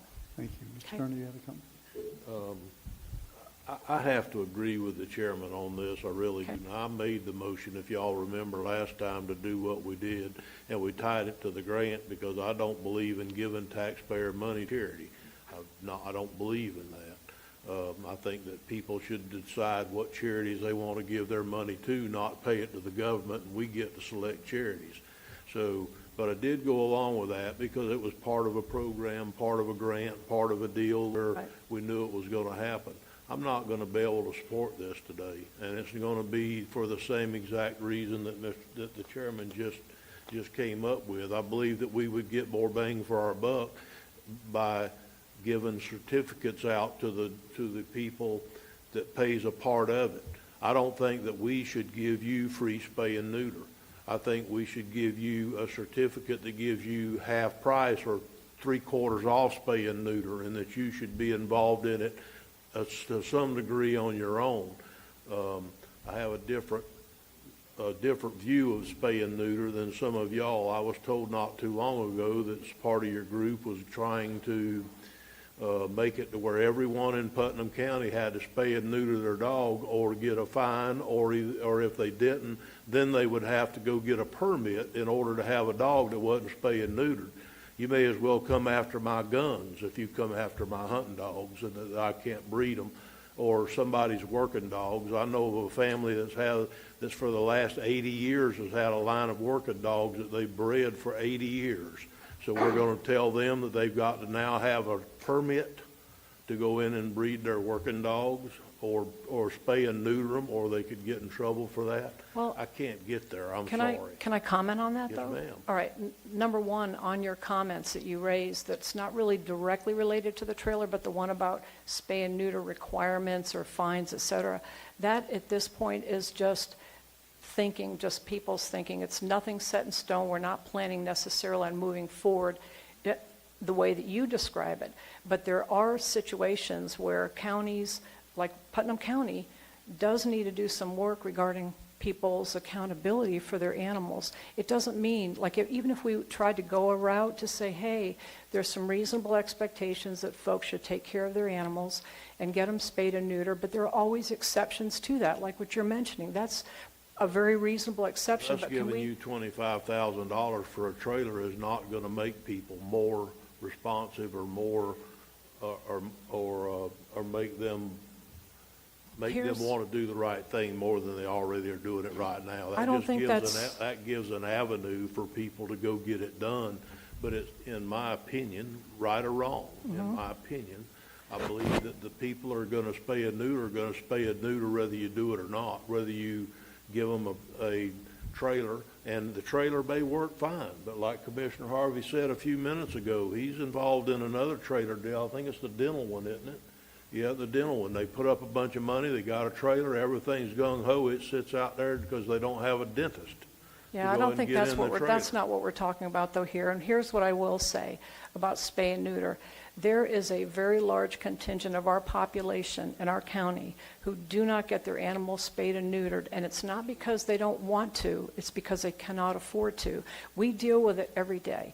And I've done as a grant writer for that USDA grant and other grants, I've learned a great deal doing tremendous research on studies that have been done, on demographics, on animal welfare, on why people do not spay and neuter, for example, with Best Friends Animal Society, who's leading the national charge of no kill. And many people in our county do not spay and neuter their pets because they don't have the money, because they don't even have money. Many people don't have the gas to even travel to get an animal scheduled for. I appreciate so I promise the you that that's the conversation. I do, case. but this is going to be one of those situations where we just going to have to agree to disagree. Okay, and that's fine. And I would just ask the rest of the commission, we did meet here before. It sounded like you put your faith and trust in us for a $25,000 contribution. We went back, as we said we would, to Plan B or C, and we do have a committed donor that's been vetted. And so I would just ask that you still follow through with the $25,000 because you're in nothing's changed other than one donor. Why would one other donor possibly influence a commitment that you're making? I called, just so you know. Okay, hang on a second. Yeah. Mr. Adams wants to make a comment. Okay. So, and I've heard some of the concerns that Commissioner Turner is saying. They've been holding a public forum meetings. They did 2 of them. So take it with a grain of salt, too. Some of the input isn't coming from them. Right. It's coming from the 40 people in the room. And some of them come up with ideas. Some of the things I heard in those meetings were far-fetched to me personally. Other things I heard in those meetings were fantastic. So we got to take that with a little bit of a grain of salt because they're opening themselves up to the entire community to come in and say whatever they want. So I just want to say that in the True. conversations I've had It's true. with these two specific women, they've been very forthcoming with, just like they are today, with their ideas. I guess my question to you would be this. If the commission, and I think that we do have a need, that money towards spade and neuter today would go further if we said, hey, if we set up where animal services can say, you go to veterinarian A and you bring in your voucher, we would refund 75%. If we put some dollar amount to how much we would refund for a period of 6 months, and then maybe they could apply for the USDA grant next year, because that's when it comes available. Is that correct? Yes, but now. I get it. I get it puts you behind the thing, but our issue, like Commissioner, Chairman Harvey said, is to get spade and neuters occurring as soon as possible in this community, and that is your goal as well. From listening to the meetings, I get it. The trailer is something that you think helps get us there. Funding towards spade and neuter helps get us there literally tomorrow. The difference between us doing that program though and their trailer is they have, from listening to people that work with them, they have a carnal knowledge and network within our community of people looking for that service, where we are taking people that happen to show up. You know, they're already advertising that there's, because some of them are already doing some of this work through other monies that they have and other things. Yes. So they have a network that we don't have. So that's the advantage of the trailer. I think we need to get something off the ground with spade and neuter. I don't know that it matters so much what it looks like to me, as long as we start helping the community, the people that want to spade and neuter the animals who can't afford it for whatever reason, whether it's temporary or permanent situations. That's what I hope we can move forward here today in some way. I don't, from listening, you don't, I mean, there's only 4 of us here. You don't have the votes to get the money for the trailer. It would take 3 of us. So I'd like to propose that we put $10,000. Can I add, Commissioner Pickens? Oh, go ahead, yeah. And then I'll come back to you. Okay. Commissioner Pickens? Okay, I appreciate y'all attending again, and Thank you. Slightly surprised at the conversation we're having, even though it has merit. There's no question. We had some of these conversations in our previous meetings with these ladies. We understand it's a problem. We understand that there could be definitely value if we just decided to give X amount of money per year, and each year after that for the spade and neuter. I'm not for a mandatory spade and neuter of any type whatsoever. I don't think that's the subject here. Right. I understand that when you came to us, that there were some concerns from each commissioner. Jenny, we had a 30-minute conversation at least one time before y'all came, the first time and the second time, and you gave us the deliverables that satisfied this board to, I believe, a 5-0 vote to approve that we would give the $25,000 contingent on the grant and securing the money for the trailer. You had a plan B and a plan C. We're looking at plan B now, so I really see no difference if we're the last donor, the last one, that you can prove to us that you have all the money secured. You don't have it now. You don't have a firm commitment from Crescent City. You haven't talked to Interlochen. They should be involved, okay? You may get a commitment from Willaca. You have a commitment from Pomona Park. Right. So I think maybe we need to woe this. Now, if it's null and void because you didn't get it, what happens if they reapply or they wait? Are we still on the hook for $25,000 a year from now? Because that's what we said, contingent on a USDA grant. And then what does that do to y'all's program other than it slows it down? Well, let me ask you a question. If we do not approve the $25,000, would you go on and try to do the whole thing by yourself? I don't think we can. I think that for us to be able to move, I think we'll be at least a year behind if you do not approve the $25,000. That's my opinion. And I will say, once again, I don't know how to emphasize it, but the $25,000 just for a certain number of spay and neuter vouchers or reimbursing is not going to go anywhere near as far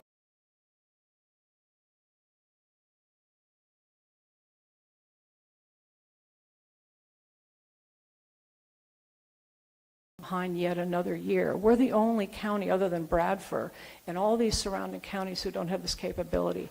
Animals are, for anyone who loves animals, they're suffering every day. And homeowners are suffering every day because they cannot afford it. We see them, Ginny handles the calls every day. All right. And can We're going to Okay, I'm sorry, go pause for ahead. just a moment. Okay, but I really am having a hard time. I understand the spade and neuter if we just donated some money, but I have what is actually the difference if they prove that they can raise the money and the $25,000 that we give them would be the last dollars to get this program on its feet? Right, we could set it up that way. I don't understand that one. I'm having a hard time with that one.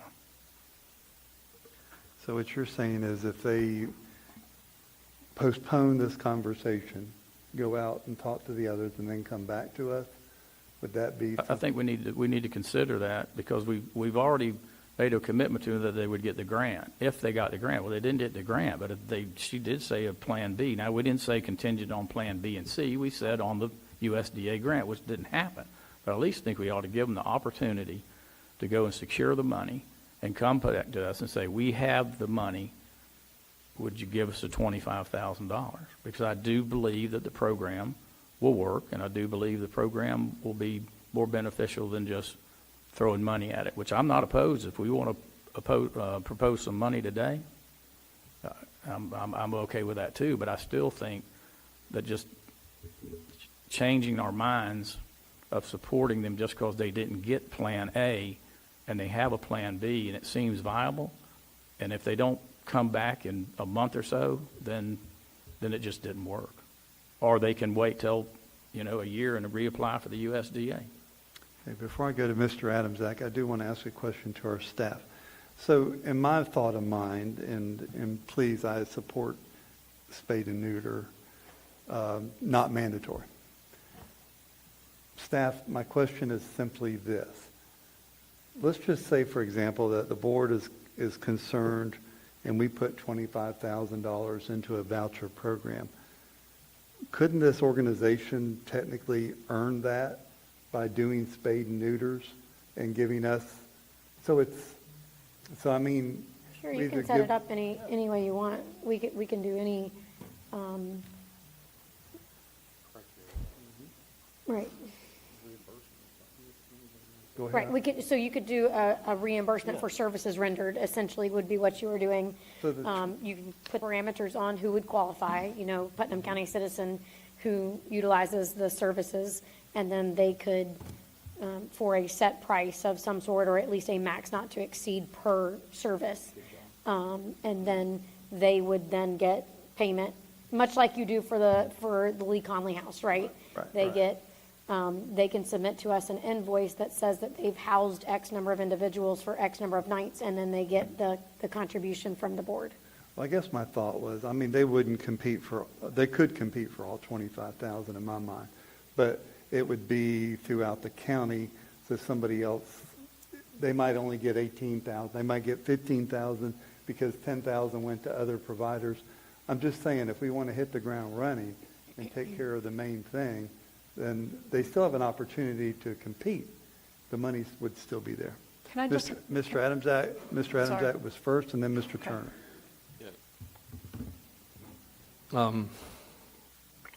I like both things that I heard, and I don't see why the alternative funding from another source affects our ability to fund the 25K. I do like the idea of coming back when you have those other ones secured and having us be the last one to hear it. I support that with Commissioner Pickens. But I think our issue is more urgent today.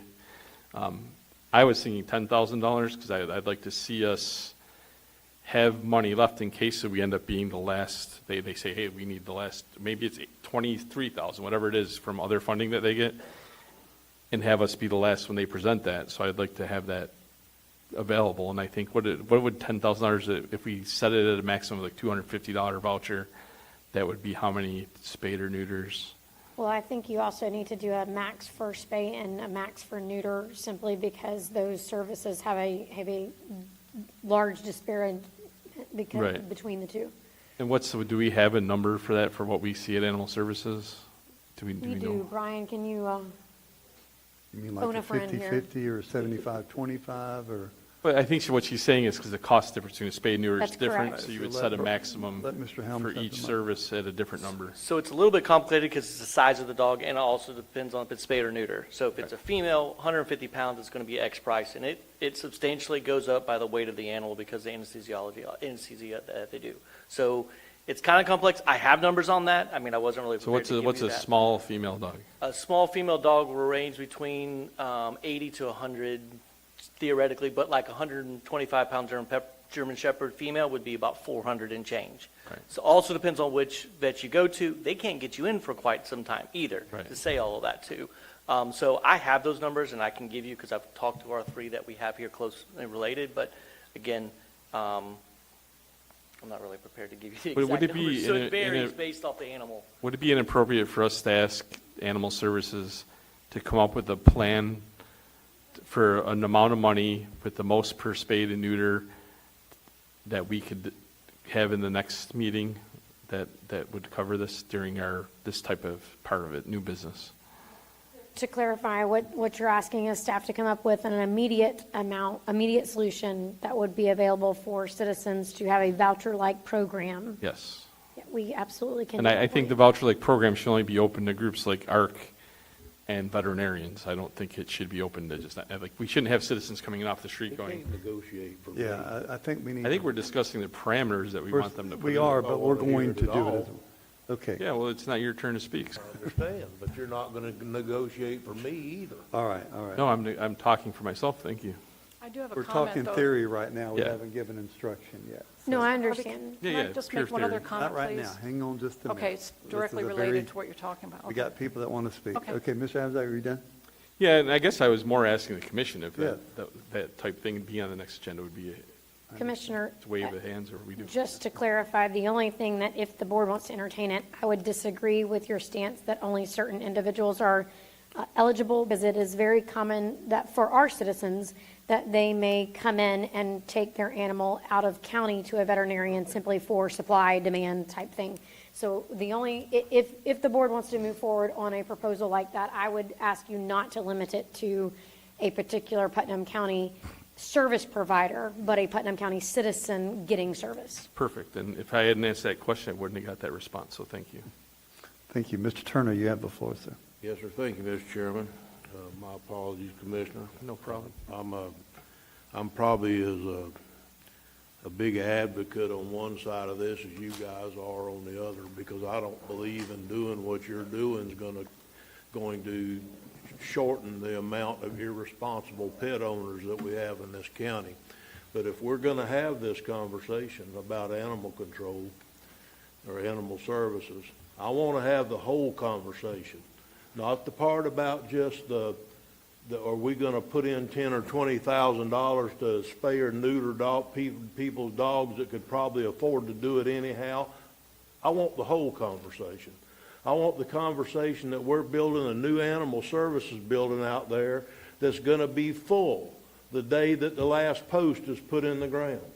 Because the policies that we have at Animal Services have failed, and they're not going to get any better. And we don't have an Animal Services, we have a kennel for the employees to pet and love the dogs. I'm glad they do. But we can't have dogs out there for 2 or 3 years at a time. We don't have a kennel. So that's all right. If y'all want to talk about putting some money aside for this, let's have the whole conversation. Let's have the whole thing about what we need to do about the shelter, what we need to do about spay and neuter. I think we also need to be able to, if we're going to put money up, we need to put money up to have the ones spayed and neutered out there where they can be adopted out of our shelter for less money than what they are. I'd rather them be adopted than us go out there and euthanize them. If we could get them adopted because we pay to spay and neuter them, I'd rather do that than give these ladies $25,000 in the hope that we might get some spay and neuter that would further the community. I think that would be a much better position. Also, Commissioner Wilkinson, I believe at her last meeting or the meeting before, made a motion to put some money up for spay and neuter, and it basically got shot down because, in my opinion, it wasn't time to talk about it yet. But guys, it's time. It's time. Y'all want to have this conversation, then let's have it. But let's have it for real. Let's not dance around the edges, and let's not, we're going to give a few dollars to spay and neuter a dog or something. Let's go ahead and bite the bullet and have this conversation once and for all, and try to figure out a sustainable way to move animal services forward in the future. It's not going to be an easy conversation. Not going to be an easy conversation, because no matter how you decide what side of that issue, there's going to be a large contingent of people in this county that are going to get upset. That's why we haven't done it before, because it's not been a comfortable place to be, but it needs to be done.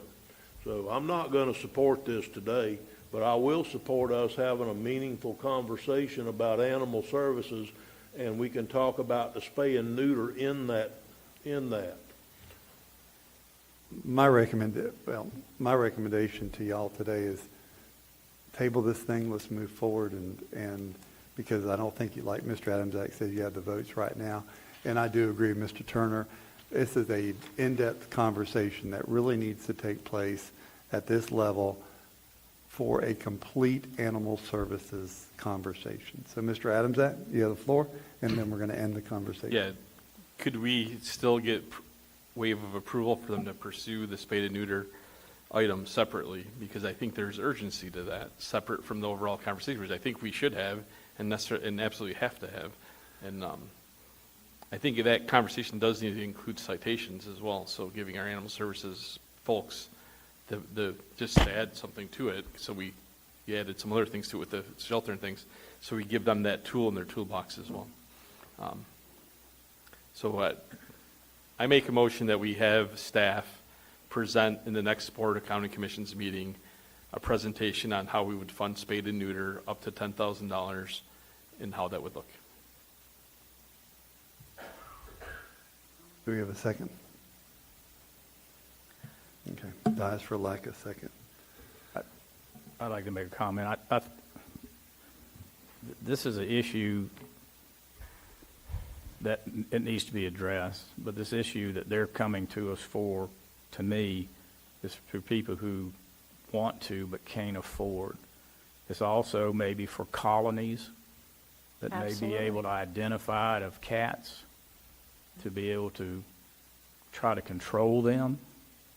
That's what I feel this program is, and to go about the county. It's not to make a responsible dog, cat owner have to comply to a county ordinance. Correct. That we don't have, that I would not be in favor for. So I think we're two different things. Since we've got this conversation, I think we need to move forward somehow to have a discussion, but the Animal Control Advisory Board need to be involved in this. Staff needs to be involved in this, and the county commission. So this will not be a short solution at all. But I still think what these ladies are asking for, and there's not the votes to move this forward, so I agree with Chairman Harvey. Go back and continue your efforts and then come back to us at a later date, and maybe there'll be a different appetite. So I think that's a separate matter with y'all, and with this, I don't know how y'all want to move it forward, but I think the commission and the Animal Control Advisory and staff need to be involved in this one with exactly what we're trying to accomplish here. Because I don't think a responsible cat or dog owner, we don't need any type of ordinance that makes them or controls them, at all. So that's all I got. All right, Do I have a right to make any comments yet, or no? No, we're done with that conversation today. Okay. Thank you. Thank you. Thank you. Thank you. And I appreciate you coming. It's been a great conversation. Item B, Administration Opioid Abatement Grant. Who's got that, Julianne? Yes, sir, I'm going to begin it. I'll probably, again, phone a friend, but I'm going to start it. As you know, through the opioid settlements that have come down from the state, we have two different funding sources. One comes directly into us, and then the second one is one that's managed by the grant administrator, LSF. And it has very strict requirements onto what activities can be funded and what it can be utilized for. It also has very strict timelines onto use of those funds. So if you'll remember, in our first year of funding, we funded 3 different initiatives with 3 different agencies. We had a large funding which funded the sheriff's office, a couple of initiatives for them, the school district, and then it bought the capital and equipment needed to launch a community paramedicine program. As we began this process, we've gotten the information on the 18-year schedule, and it's included in your packets. So there will be 18 years of funding, and what the grant administrator recommends, or at least offers as one of the prime things that other entities are doing, is utilizing those dollars for the operational cost of that community paramedicine program. So today, staff has met and worked together to determine what would be needed. And the first thing that we would need is the personnel. It would be 3 new paramedics. You would have a 24-hour shift, so 1 would work each day, not 3 working each day. And then the implementation plan, which is due to LSF by or before July 31st, is there for you. And they have vetted and approved it in its format. And so the board is here. We do have Chief Hitchcock, or Deputy Chief Hitchcock, as well as JR, who can tell you more about what the community paramedicine program is. I think it can be very, very robust and complex. It's a community need, as much as it is for opioids. A lot of times we get confused with opioids. Somebody got addicted to them at some point in their life. As we've sat down with Clay County and Flagler both, they put in some pretty unique programs that have helped citizens out with their programs. One of the ones that, like Clay did, that I know is not necessarily opioid, but they had a huge problem with patients falling, and they went out and they did a no slip socks campaign, and they were able to get it for the people, and it was a direct thing through their community paramedic program. But the other thing we've got to realize is we've got to educate the people that are young, to not start down this trail. So that's another aspect that I think these people could go into the schools and they could educate and they could teach. I actually had somebody come to me the other day and said, they had the perfect opportunity to become a drug addict. I mean, all their family was drug addicts, and they had an opportunity. And she told me, she says, the reason why I didn't turn to it? And I said, no. She said, because back when the DARE program was the sheriff's office used to do, she said a cop came into school and scared her to death and said, if I ever touched it, I would die. And she said it actually set her program out straight. So, I mean, as we can influence these children as they're younger, it gives them a way to do. So, I mean, I have already ordered educational material for the schools that we could go out and try to do education in schools.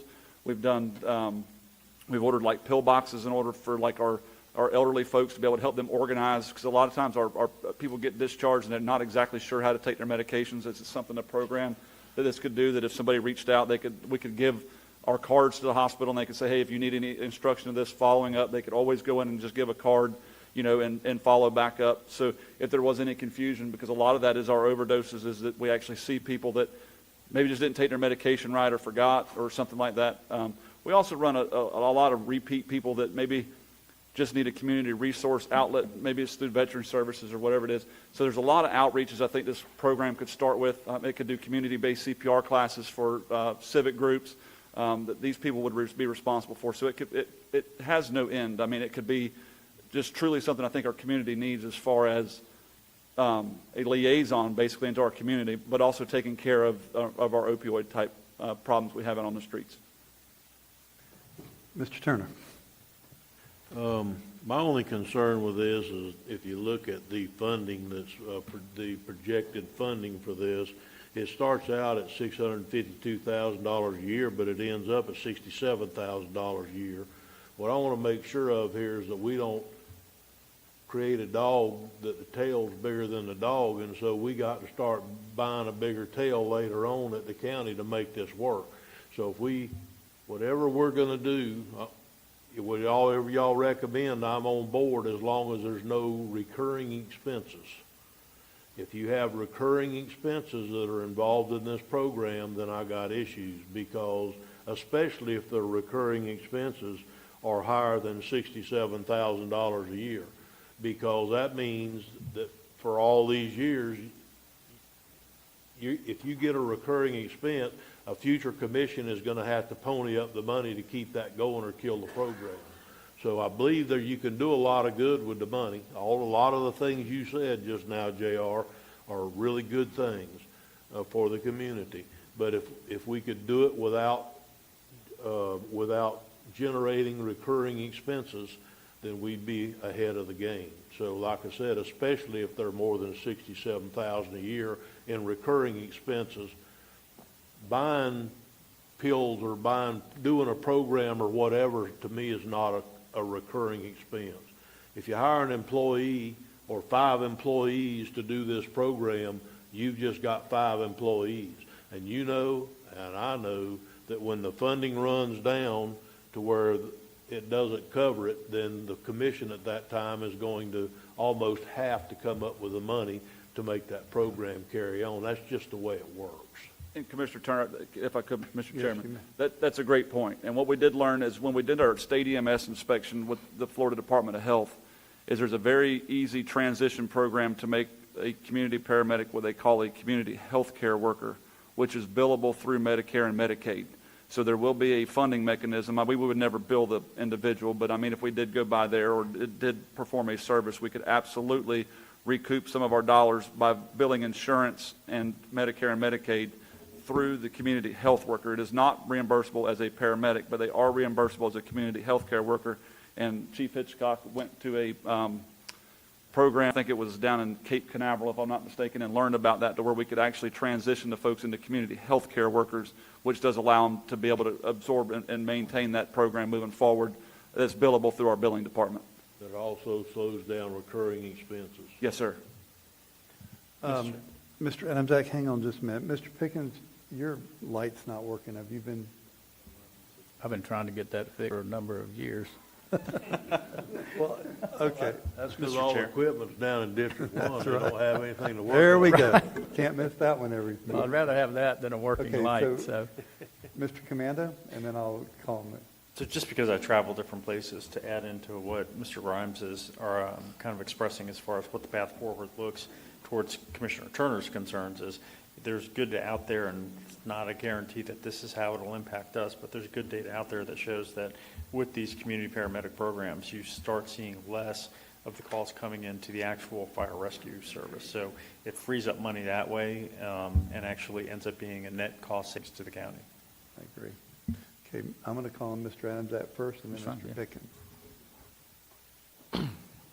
Yeah, I was going to say something similar to that, but the bottom line is every transaction or every human being that we create that no longer has an opiate addiction or delays their opiate addiction or is no longer on drugs or is not on drugs for a period of 3 years and maybe they relapse back, saves our community money, saves our community in healthcare costs, it saves our community in crime, it saves our community in so many other ways that are immeasurable.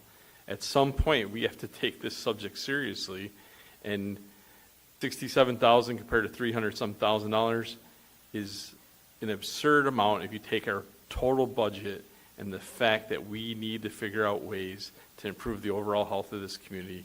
We've been talking about it.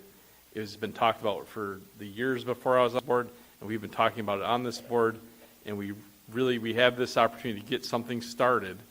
In worst case scenario, if it didn't work in a future board, and 3 of us will not be on this board after November, decided it was not working with some sort of measurable data, they could back out of it. So I love the idea. I love the idea of transitioning it to the community health worker. We need to take this seriously, and we need to move it forward, in my opinion. Thank you, Mr. Adamsack. Mr. Pickens. Yeah, as Commissioner Turner said, and we spoke about it yesterday, sustainability of this program. So it is 3 new hires, correct? Okay, but then with going to the community health care worker, that they transition out of that into that particular model, and then we would be billable, would be sustainable. Sure, and I don't want to interrupt you, but just keep in mind, these people are eligible to work on an ambulance, and it never seems like, if the program, like to Commissioner Adamsack's point, if the program didn't work in 5 years, I could back them off and put them onto an ambulance, and fill a position off of that. So we're not in a position to where we couldn't absorb it into some area of the thing where we already have a vacancy. So that'll give you any kind of clarification. Okay. Thank you. That's all I have. And I want to say something along those lines. When I first heard about this a few years back, and in Ponte Vedra at a function. Clay County presented it, and they were seeing immediate results based on the frequent calls they were getting. You know, it's sad to me because there's elderly people that live around me that take medicine, and they forget what they take. And here you are, you got somebody who's been prescribed an opioid. They want to do the right thing, but they don't know if it's 3 o'clock, 9 o'clock, 6 o'clock. They don't know, did I take that medicine? And how many times have we, even when we're sick, go, did I take that pill that I was supposed to take? Unless you put it in something and it's not there anymore. I put an alarm on my mother-in-law's phone. Tells her when to take her pills, you know. But we got to do something.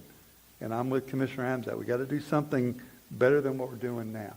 And I believe we're going to see savings in this. And if we don't, I'm with Commissioner Hamzat, then we move them over to a situation that we already need them in anyway. Commissioner Shern? What other kinds of things are eligible to be paid for other than the paramedicine program? I know it's not a paramedicine program grant or whatever. There's other things that qualify too. Yes, sir. I don't need an extensive list, but just maybe just the type of things that could be used for, because I'm starting to lean towards the paramedicine myself, but I'd like to know what my other options would have been. Yes, sir. The comprehensive list is included in that packet under core strategies, but they focus on, they're very specific. Naloxone or other FDA-approved reverse opioid drugs are allowable. Medication-assisted treatments, so your treatments that allow someone who wants to be in recovery and addicted to begin a process of detox. The pregnant and postpartum is very specific as to what's allowed. Neonatal abstinence has a very specific program under it. Expansion of warm handoff programs and recovery services. Again, that's going to be part of a physical person being a liaison between someone who's looking for recovery services and a service provider in or outside of the community who specializes in that. Social workers and behavioral health care workers are allowed. I feel sorry for George. I bet he never gets a word in edgewise. I'm sure he does. Quick question, please, ma'am.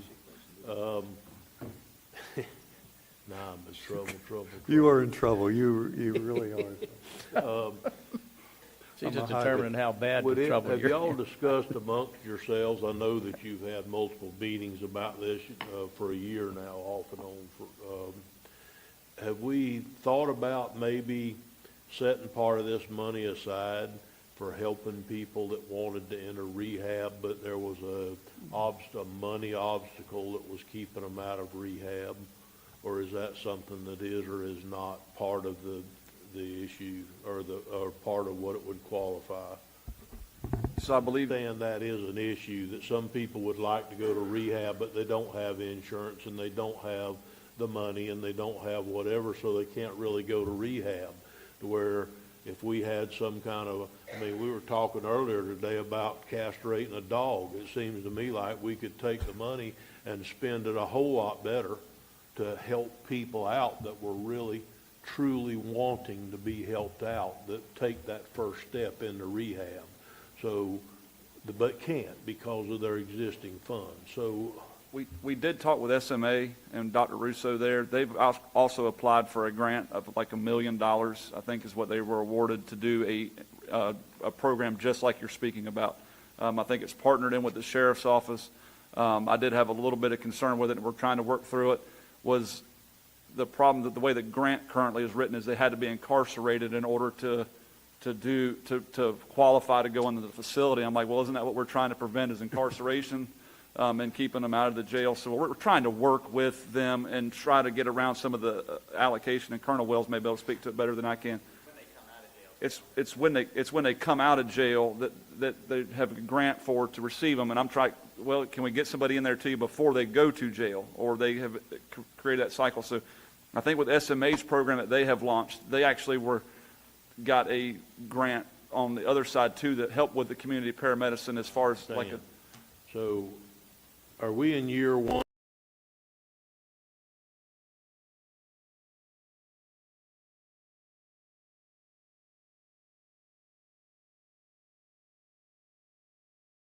Be the harm, or would it really mess up y'all's program, what you've got planned? Because I don't want to get in the way of it.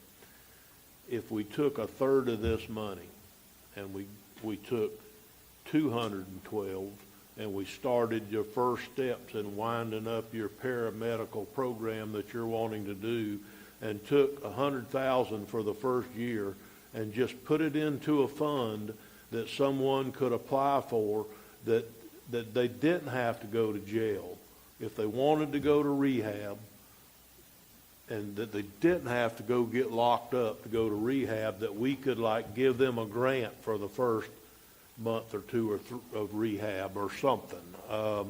It just seems to me like that's the people that are falling between the cracks right now, are the people that have had it, because you're never going to get over addiction until you're ready.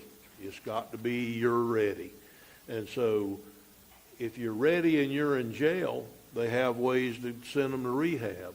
But if you're ready and you're at home and you're tired of doing drugs and you're wanting to get over it, but you don't have insurance or wealthy parents or wealthy friends or whatever that can send you to rehab for a month, you're just stuck. Because you can't get through that first month yourself if you're truly addicted. I don't believe you can. So I'm wondering if maybe that wouldn't be something that we would look at and just see for the first year if it works. If it doesn't, then go next year and spend it all on paramedicine. we're looking to see if it'll fit inside that strategy. I don't know if it will or not. I mean, it's very specific on what can happen. But I think that's another avenue where our community paramedics can help, is they'll be able to know where the resources are. Because in other counties, for instance, in Clay, there is Clay Behavioral where they can actually get people in. The problem is nobody knows all the key aspects of getting somebody into the treatment facility like you speak of. And I'm sure there's programs out there that will pay for them to go to those things, but nobody knows how to do it. And nobody knows how to do it.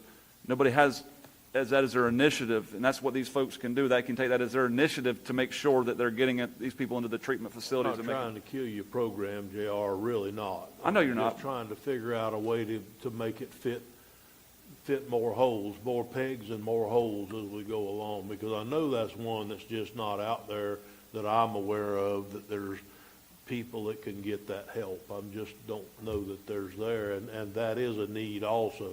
Somebody that's really wanting to quit but needs that first month's help. They need it, and they know way to get it. Just one comment, Mr. Turner, and to JR's point. Some of these privately owned rehabs without insurance are $1,000 a day. So you look at minimum stay, you could be at a $30,000 stay without insurance or assistance. But where I think the bang for the buck comes from is there are those experts out there that are very, very, very good at finding placements. They have connections with all of these rehab facilities. They have ways to get people to tag into Medicare, Medicaid to help pay for these things. So that liaison position may be the bigger bang for a buck versus $20,000 per month for one person to go to a 30-day rehab. But we weren't saying doing away with that. Oh, no, I agree. They had 312,000. If we took 100 and tried this new program, that still gave you 212,000 to go towards your liaison program. Yeah, you had the paramedics, which is a great program because we want to assist with that too, and then had this one, a person that was dedicated liaison to help people find placements. One of the side effects you're going to also see out of this paramedicine program is it's very, very common in other counties that the JR's folks that are practicing this paramedicine are going to find out how some specifically elderly individuals are being exploited and their drugs are being diverted to the street. It happens all the time by a unruly grandson or a young neighbor that lives in the neighborhood, and then this is something they'll be able to discover, hey, these medicines are missing. They're making their way to the streets, right. And that's where we will get involved and work with them to do that enforcement. We see it all the time where somebody calls in and says, hey, I got 60 pills. I got them 5 days ago, and they're not here anymore. And we find out, well, your grandson's taking them, and he's selling them on the streets or whatever the case is. So it'll work hand in hand. But I agree, and I love any way we can to help somebody pay for rehab, but some of these things are astronomical, and I don't know how far it would go. And then there may even be opportunities in this. I don't know. I didn't hear it come up, but totally, what you guys think, may be some opportunities to enhance maybe drug court programs or something a little bit through this to get people into that, because when they're in drug court, the rehab's taken care of. Well, I think it's a wonderful, excuse me. Yeah, I saw Mr. Adams, go right ahead. Yeah, I was going to say, I think it's great to get it up and running. It might not be available to take $100,000 this year, but truly, once we can find the need, and that need can come back from your group and say, we need a need of this, then let the board decide at that time. But I do think we need to get it up and running. And Colonel, I'm going to say this about what you just said. Not only is it sometimes that the family members are stealing the medicine, but maybe the doctors are giving it too frequently, where I know in my family's case, it's a 30-day supply. And, it's down to the wire that we go get another 30-day supply. So that might be more helpful to get people. But I think we need to get this program up and running to make it successful. Mr. Adams, Yeah, I like the program as presented. I agree that doing more for an individual, it would be a great idea. I think the cost of that would be in the millions. I don't think it would be in the hundreds of thousands. I think 100,000 just scratches the surface for 4 or 5 people. I think this other program, potentially with that same 100,000 people, $100,000 could reach 50, 60 people. So, and maybe give them that input where they can get to other resources to get to other areas. Because there are resources. I mean, when we had the consortium, which I still think goes on, there was 40-some people here with services from all different counties and areas. Not all of them did the same thing. There was a lot of overlap, and there's a lot of stovepiping, like there's in a lot of these things when you're talking about government money. So I support it the way that it's presented. Thank you. And I want to say before I turn over to Mr. Suggs, this is money coming from the industry that caused the problem. Truly, we're trying to get reimbursed on some of what they caused, but we're really not. We're going forward with a plan, and this is not taxpayer money where you're just going to throw it at an entity and hope it gets better. This is the entity that caused the problem, and we're in that lawsuit getting that money back. And I think this is a great conversation of how we can help the citizens of Putnam County who are directly affected by this. Mr. Suggs, you have a comment? Yes, sir. As you know, Commissioner Wilkinson's not here today, and she has attended several meetings with us on the paramedicine program, and she and I talked as recently as yesterday regarding this, and never have I, and nor will I, want to talk in the place of a commissioner. However, I think it would be inappropriate if I didn't share the energy and the passion that she had for this program as well. And it was due to her efforts that we schedule the meetings that we've had with the other counties to do that. And so I just didn't want it to be remiss this morning that with her not being here, that she is very passionate about this as well. So whatever the commission would like to do, we'll certainly move forward with. But I thought it was appropriate just to share her comments and concerns. Thank you. And she did give me permission to share that her and her family are sick today, and would cover your prayers for that. Mr. Turner? Yeah. Your light's working. Please understand that nothing I've said today is meant to mean that I'm against your paramedicine program. I just think the discussion needed to be had that it's not the only option that we have in spending this money. There's other options. And so is this the best way? If this board feels so, I'm on board. I'm on board. I really am. But I think that conversation needed to be had today, that wasn't the only option, that there were many options, and that was just the one that we selected. Mr. Chairman, if I could, I think that's, Commissioner Turner, we all on this side of the dais absolutely agree with the conversation from both sides. So there was no intent there, but absolutely we agree. We always want to look at every option that's available to us before we move forward with taxpayer dollars. Well, that's why we're all up here, is to have the conversation. Mr. Pickens, you have the floor. The program that you're presenting, is it going to take the whole 300? Or can you carry that over and it'll fund some next year, or you use the third year funding for this particular program? I don't think we can carry funds over, so it would fund all of it. but we got to have operational dollars in there too, right? Because if we're going to do it, we got to have the gas to get the paramedic around that I don't think should come out of general taxpayer dollars. Also, there's some expensive medications that have to be bought that are through our medical director that will have to be administered to people with the opioid problems on the streets that are going to have to be bought into this program. And also, as that time goes by, there's going to be shortages of material, that maybe we needed to buy 10,000 more things to go into the school system so we can educate our children. So there's going to be operational expenses that go with it. So it's not just salaries and people, but removing a large portion of it would cripple the program. Okay, but in a few years, it would eat up, this program would probably take up year 3, correct? Yes, sir. And then maybe in year 4, and then it would transition to the health. Yes, sir.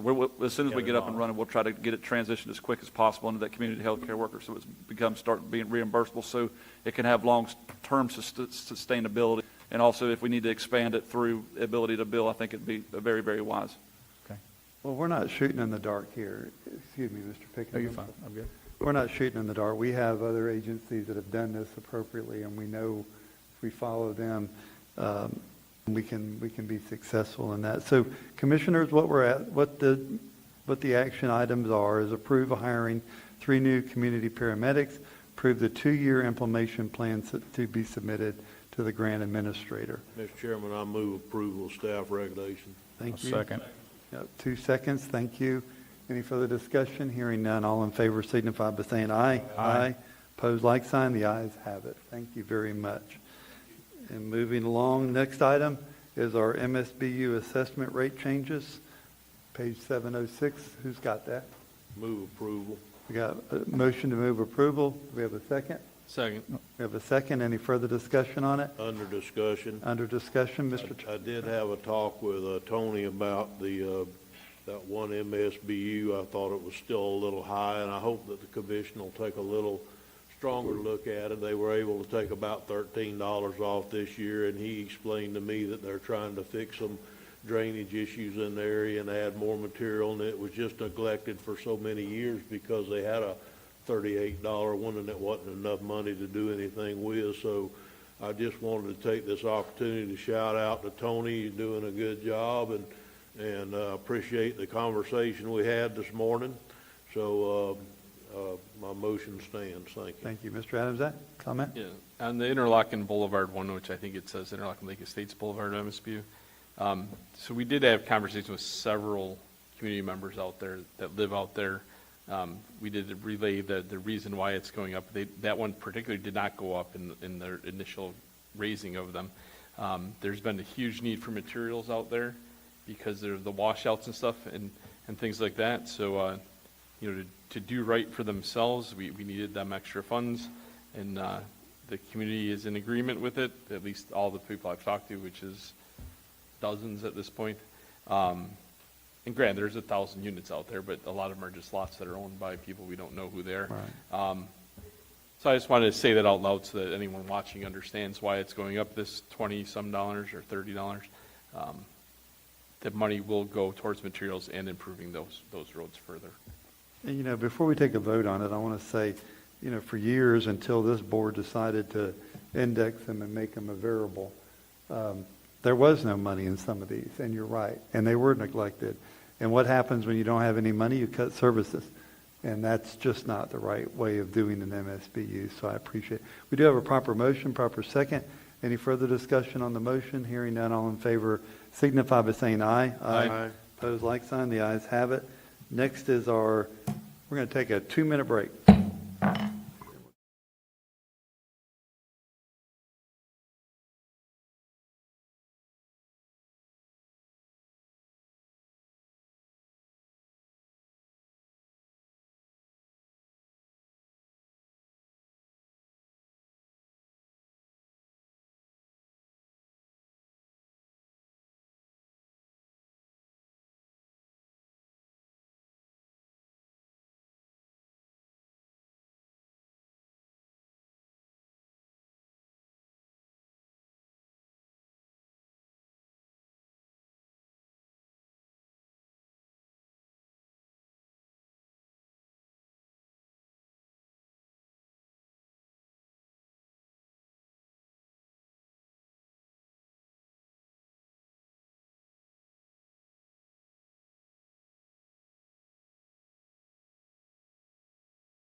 All right, we're going to reconvene our meeting. Everybody's back in, if you'll find your seats, please, and go to Public Works, the water utility rate. Who's got that? JR? Okay, hang on a second. Commissioner Turner has asked a point of privilege. I'd like to start this one, and JR can kick in if he, I know that they did a water rate study, and the water rate study actually says that we need a whole lot more money than what current staff recommendation is. Now, I'm not saying that we go all the way up to $58, which is what we need to make ourselves whole in this thing on a base rate. But I think we need to definitely go up higher than $5 in 1 year. I think that's just silly. I think that's just dancing around the edges of the problems that we have. I'm not, like I said, I'm not saying that we should go all the way to 58 in 1 year, because we'd all probably get hung by the public, because that's too much of an increase.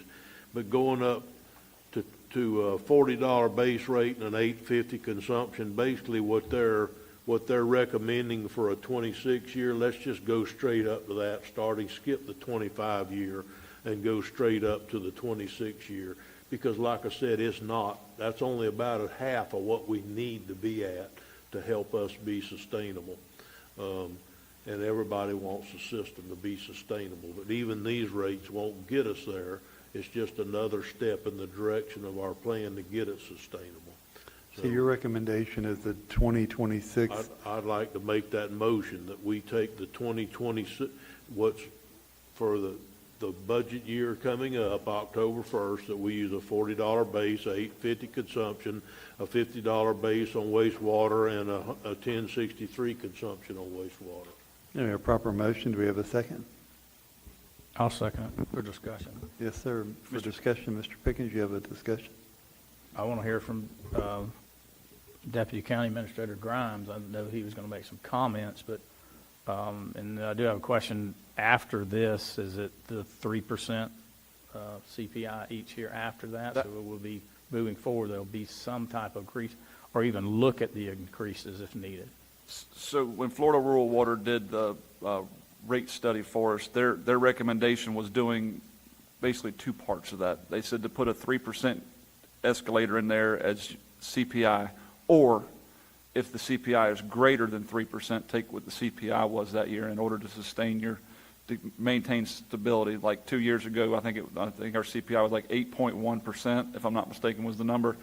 They said they had taken the 8.1. We haven't taken anything, I think, since 2018. So we're already, just a little bit behind the time and rates. And I think Commissioner Turner was spot on. There's no way possible for us to take on the bite of the Better Place where it takes, that money out to pay the mortgage payment, for no better term, or the note on the plant. That would be unfair. That's where that $58 that was taken on all the debt service and operations. But I think I just want to make a point of clarification from what I heard from Commissioner Turner. Or you said the 2026 of the 850 consumption rate. I think you said 1050. No, that was 1063 was for the wastewater consumption. Oh, okay. I got you. So yes, that would be. I mean, our recommendation was the Florida Rural Water took us up 3% at a time, and then we were sustainable. And I think it was their jumps got us sustainable in 2026. But they still said that they didn't ever put in consideration for the debt service of the water plant, as was never through their entire projection. So with this one, I think we're still a little bit behind even the note for the plant. But I mean, I think with some growth, we can get there further down the line. But today we're still not even 100% sustainable. Well, Go ahead. I totally agree that we need to put something in there at some point about a 3% minimum or CPI if it's higher. I 100% agree with that. The reason I didn't include it in there this morning is I truly believe that next year's commission sitting up here needs to do the same thing we did and go up more than a 3% minimum or a CPI, because if they don't, they're not going to ever be sustainable. And so I think they're going to have to go up at even a higher rate. We just can't go up that much in 1 year. It just wouldn't be fair on the public. And so I don't mind if the commissioners are thinking that, and probably it is a very good idea to go in there and Mr. Chairman, if I may add that to my motion. You may amend your motion to. I'd like to amend it to state that we have a 3% minimum increase every year up to a maximum of the CPI.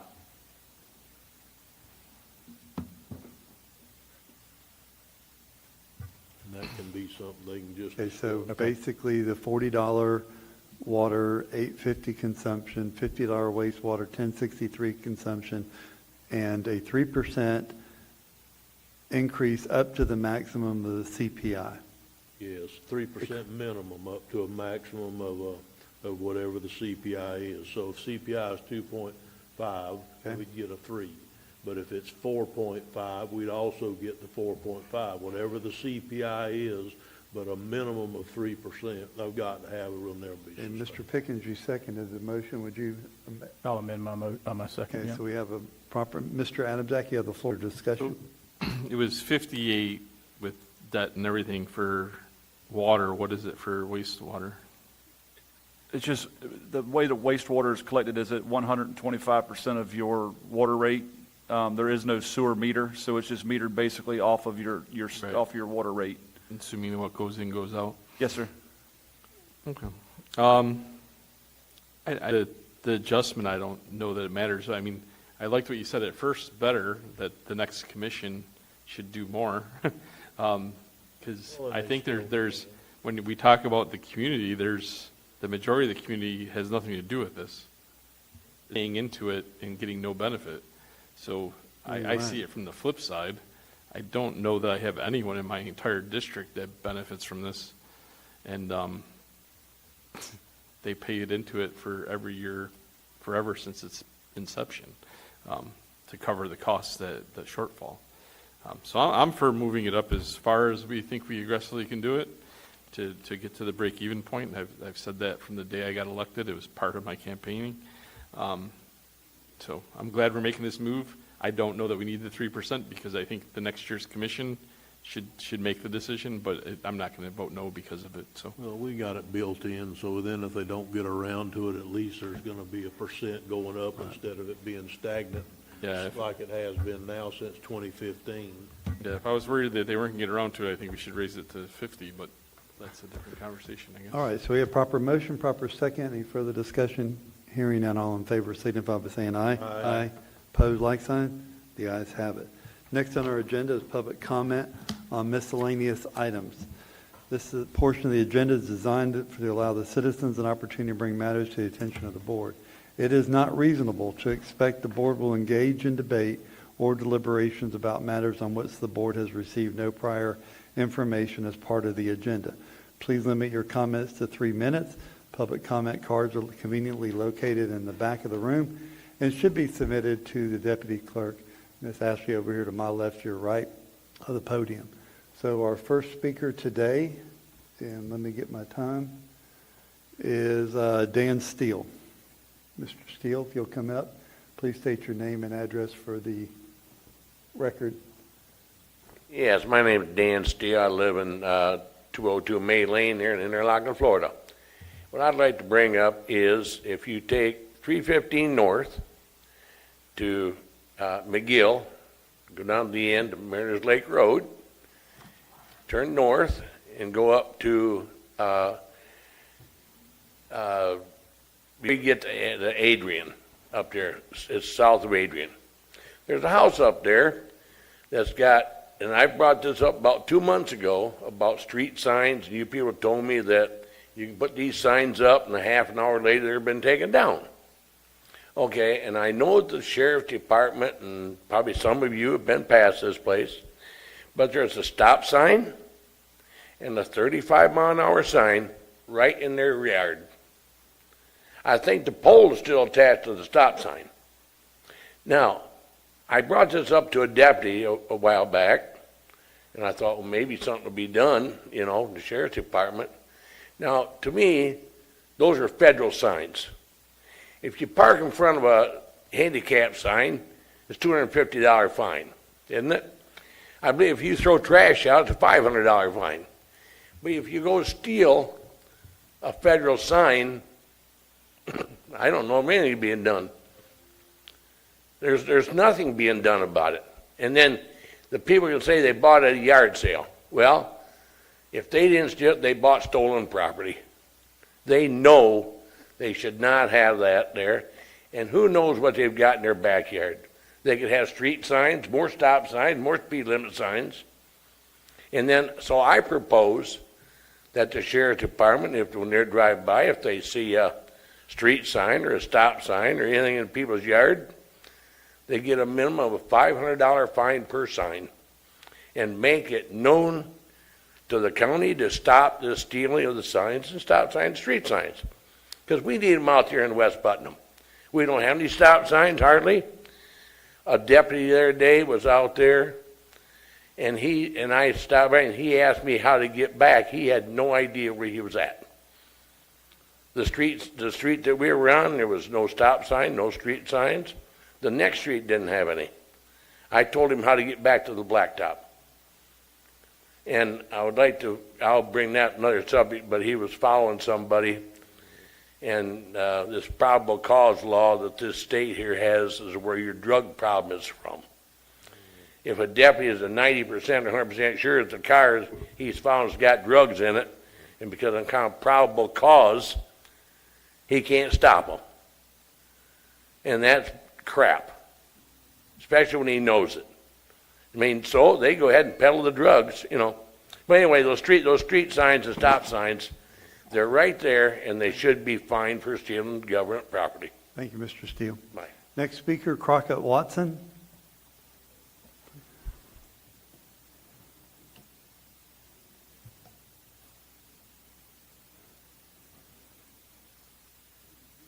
Good morning. Good morning, sir. My name is Crockett Watson. I live at 141 Kitty Avenue, Interlochen. Proud to live there. I know it used to be called Mess City, but since the sheriff lives out there now, I think a lot of things have improved. Drugs are a lot less than they used to be, it seems to me. That's not why I'm here. I really am here because I live on a dirt road. I want to know how you get on the list from dirt to pavement list. I understand there is a list. I've talked to you several times. Yeah. And the biggest thing is my road is either completely sand where you can't do anything, or it's clay. When it rains, you got to have a four-wheel drive. Right now, it's like a washboard. I don't go down the road. I go to a side road. It's used all the time. We live on Jewel Lake. And if any of y'all were born here, you probably swam in that lake. Everybody I've ever talked to of any consequence that worked on my house or anything. As a boy, I lived here. I swam here. We catch bass there and all. We have a public access right next to my house, which is fine. I love it there. People come, and you guys have put up a fence, and so you can't launch a boat there anymore unless you pull it in, which is great. And so anyway, these people come in here constantly down this road, which makes it worse. It's the only access to this lake, only public access. I know you live on a lake, and you could come to my lake, I'm going to call it my lake, through a canal, and but I think it was my lake before your lake, but that's okay. Whatever. I don't know. I'm teasing. Go right ahead, sir. My wife and I are from Jacksonville. I'm a Vietnam veteran. I retired from Sears. I also am an insurance agent, retired from Farm Bureau Insurance. So we had a lake place down here, and after I retired, I decided to move down here. We love Putnam County, but this road needs some attention, either aggregate. I understand there is such a thing that you can put on there. It turns real hard. I've looked over there where you just had all your roads paved around your house, and there's a couple of them there that has one house on it. And that's not right. That's okay. I'm sorry? Go ahead. I'm sorry. It has one house on it. It looks like it about to fall down. And there's two of them that are dead-end roads.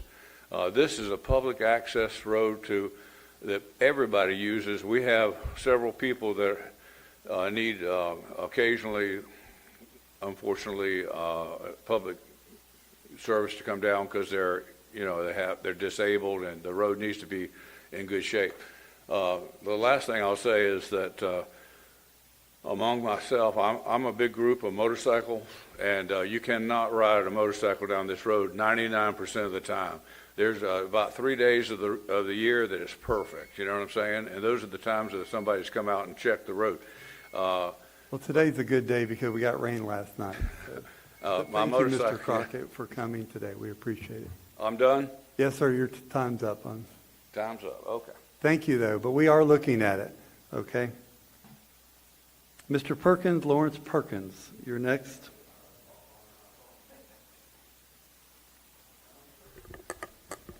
Thank you, sir. I'm Lawrence Perkins. I have a property at 153 Powerline Road, and last month we addressed some issues about my personal experience, but the thing that we did not talk about was the request and information I gave to the county administrator, specifically regarding process. And again, I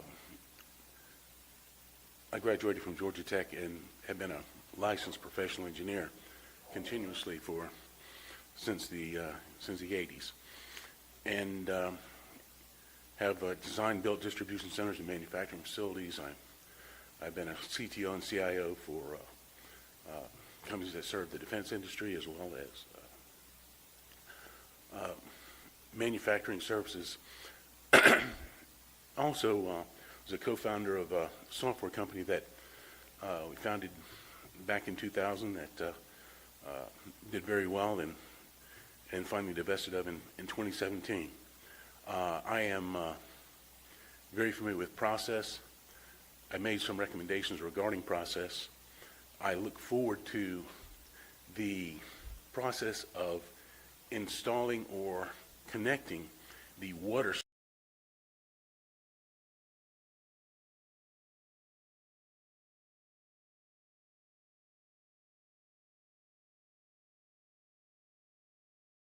that's been repaired. Also, their irrigation was cut. That has not been dealt with, and also there's a flooding of a water heater room at another location. What we've asked for and submitted to the county administrator some things, and I look forward to hearing from the county. I have not heard anything since the last meeting from anyone from the county. However, but the process of not contacting the owner of the property before something's done is bad form. It's just not right.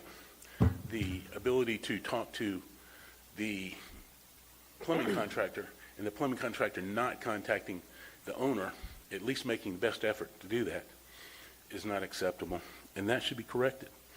The on-site issues, it takes roughly 30 seconds to use this to check the pressure that the existing system supply line from the well.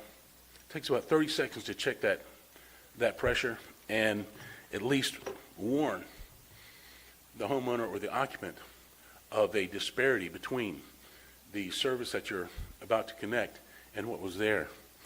There ought to be Mr. Perkins, time is up, sir. Thank you for coming. I want some. I'll be back next time. Thank you, sir. Mr. Turner, you have a Mr. comment? Perkins, you're welcome to come back all you want to. Now, we've talked about this multiple times, and what you're stating this morning damn sure ain't correct. You're in here giving them a hard time, and I know for an absolute fact, and I proved it to you, that they sent 3 notices hand-delivered to your rental house because your renter didn't let you know you're upset. Number one, you got this for free. We hooked you up for free. It didn't cost you any money. For 2 years you've been wanting to hook up. We hooked you up for free. We let you be the first among the first 10 people that got hooked up for free. And you're upset because he hooked in a different spot and your toilet leaked because your pressure was too high. I'm saying I can afford the cost, the incremental cost, but there's a lot of people that cannot. And that if their process isn't improved And that's what I'm talking about. But they is did. the process. Mr. Perkins, the process that I've talked to you before about this, the process didn't break down completely, not completely, on our side. Because 3 notices were hand-placed on the door of your rental house. Your renter didn't let you know. Who's a single mother that commutes to Gainesville. That's fine. Dark, and that's, I'm not worried about my property now. Good. What I'm trying to do is get an acknowledgement that somebody's looking at the process, that somebody follows back up They're with constantly them. looking They at are. it. That gentleman right there is. Yes, sir. And I am so appreciative of them. I'm appreciative of Marie. Thank you, Mr. he was Perkins. a- Thank you. I'll- All right.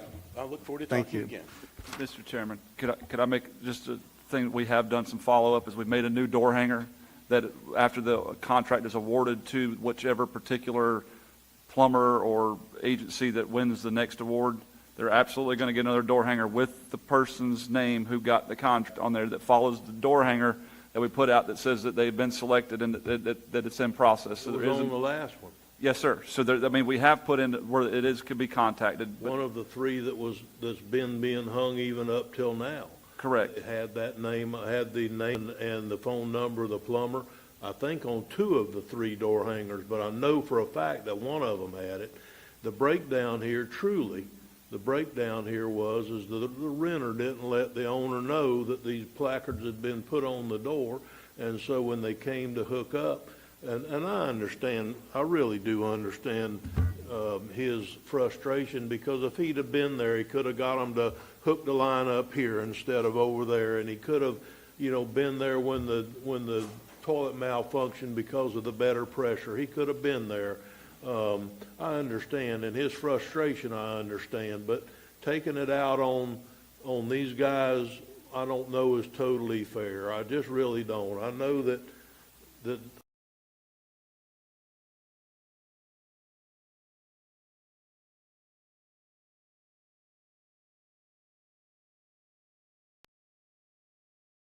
total communication wasn't a breakdown in us. And the only one thing that we did do that we did realize after the first 10, that's why we did a small group to start with to make sure we did, if there was something we missed, what did happen, is we're actually now giving the homeowner's phone number to the contractor that's doing the hookup, so that if there is any question, the contractor wants to reach out to the homeowner, their phone number is given to the contractor at that point. We did not do that on the first go-round. Things we learn as we go, but we're doing better. All right, Clerk of the Court, Mr. Matt Reynolds. Good morning, Mr. Chairman and Commissioners. Thank y'all for giving me a couple moments to do employee recognitions earlier. And if you would, I'd just like to recognize, I had interns from our internship program here earlier today, and just wanted to point that out. We worked with the school district, Dr. Huff and the CTE program, and they handled applications and went through them and whatnot. So I'm just proud of the kids, and for anybody who says, the generation that's coming up, they're always stuck on their phone, no work ethic, I challenge them to come down and take a look at this group of kids that we have down there working with us. They are truly, truly amazing. So thank y'all. Sir, I had it written down, the visitors in the audience. Maybe next time we'll call them up earlier. I didn't mean for this to go as late as it did. That's okay. So I wanted them here to be able to see government in action. That's part of the reason why we've put that internship in place. So I'm just teasing. Yeah. And thank you to my staff for all the support that they've given them too. Thank you. Thank you, sir. Thank you. County Attorney, Mr. Rich Commando. Nothing today, thank you, sir. County Administrator, Mr. Terry Sugg. Yes, sir. Thank you, Mr. Chairman. Nothing really for the commission, but I would like to say publicly, Matt, through you, if you would please, to Ryan, how much we appreciate Ryan for all she does on your side of the ledger for us. And I know, I didn't get a chance to tell her today, but there's been multiple times when I've reached out to her or she's reached out to me. She's been either working on the weekend or remotely or whatever. And I wanted that to not go unmentioned, because she has really done a great job, and we appreciate all that she's done, as well as all your other staff, but particularly today for Ms. Ryan. Thank you, sir. Absolutely. I'll make sure she knows. Thank you. All right, Commissioner comments. Commissioner Pickens. Yeah, Chairman Harvey, good meeting, and just really want to recognize, hope everybody had a safe and happy enjoyable 4th of July and weekend. And I just want to commend Chairman Harvey. He has really been the organizer with some help of the 4th of July celebration in Interlochen for the past 40 years? 39. 39 years. So, and did a great job again I think you need to make it an even 40. No. this past 4th. So, anyway, I want to commend in South Putnam the Red, White, and Boom event that the Crescent City Yacht Club puts on, and then also in conjunction with the Downtown Association. It was a really good event, well attended, have a number of food booths, trucks, and booths and stuff like that, and fireworks at dark. So just want to commend them, and that's all I have. Thank you, Mr. Pickens. Mr. Adamsack. Yeah, just best wishes to Commissioner Wilkinson. Hopefully she gets better soon. I had no water this morning, so I left the house running late. So I do have water now, but that's why I don't have my suit jacket on, because I forgot everything. So I literally brushed my hair with pool water, so if that helps anyone understand. But water's back on, and appreciate everyone that helped out with that, and just praying for everyone in the community that's sick. There's several people that several of us know that have fallen ill or had things happen that just want to lift them up. So thank you. Thank you. Mr. Turner. Yes, a couple of things. I hope that the conversation that we had about animal services today doesn't end here. I really hope so, because the problem we're having with animal services is not going to get better. It's going to get worse progressively, and building a new building isn't going to matter a bit unless we change how we operate within that building. So I hope that we can go ahead, and I know that Commissioner Pickens made a comment that he may want that to go to Animal Services Committee or whatever. That's fine. I just think if we're going to do it, we need to do it. I'd like for this to take place no later than in the month of September, at the very latest.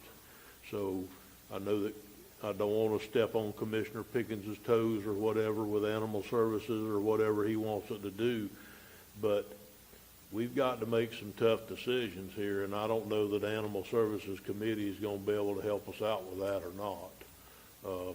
I just don't know. So please make that decision. I can talk to you about it after if you'd like or whatever, but this thing needs to happen now, sooner rather than later, or we're not going to make any difference. With that new Animal Services building is supposed to open in September. Something like that. Well, whenever it does, we need to have the policies in place and let them have at least a shot at success, because right now they have no shot at success. The other thing I meant to ask you yesterday, and so I apologize, do you have your year-end numbers now that we can do a mid-year true-up? Did you get them by June 30th? No, sir, I have draft financials. They're still working through finalizing those numbers, so we're not there. And Ryan told me today she needs to meet over a couple of things that I have some questions on, so we're working Yes. through it. The final financial statements will be done by July 26th, Friday. But the draft numbers were sent, I sent them last weekend, I think, on Saturday. So you have draft numbers, just not finals? I have draft, and then, again, Ryan. Man, I won't be here next year, and so you do as you please, but buddy, that's bad business. What just took place is just bad business, and I know you've had some issues, I truly do, and so I'm not going to try to get too critical about it or whatever, but man, this has just almost crippled us this year. We don't even know where we can start budgeting from accurately or whatever, and so, you know, we started talking about this several months ago, and it still hasn't been fixed over the years, and then it seems like the auditor who's working on this has had time to make requests and do work on the operational audit that you've requested. Well, operational audit is just a request. It's not statute driven.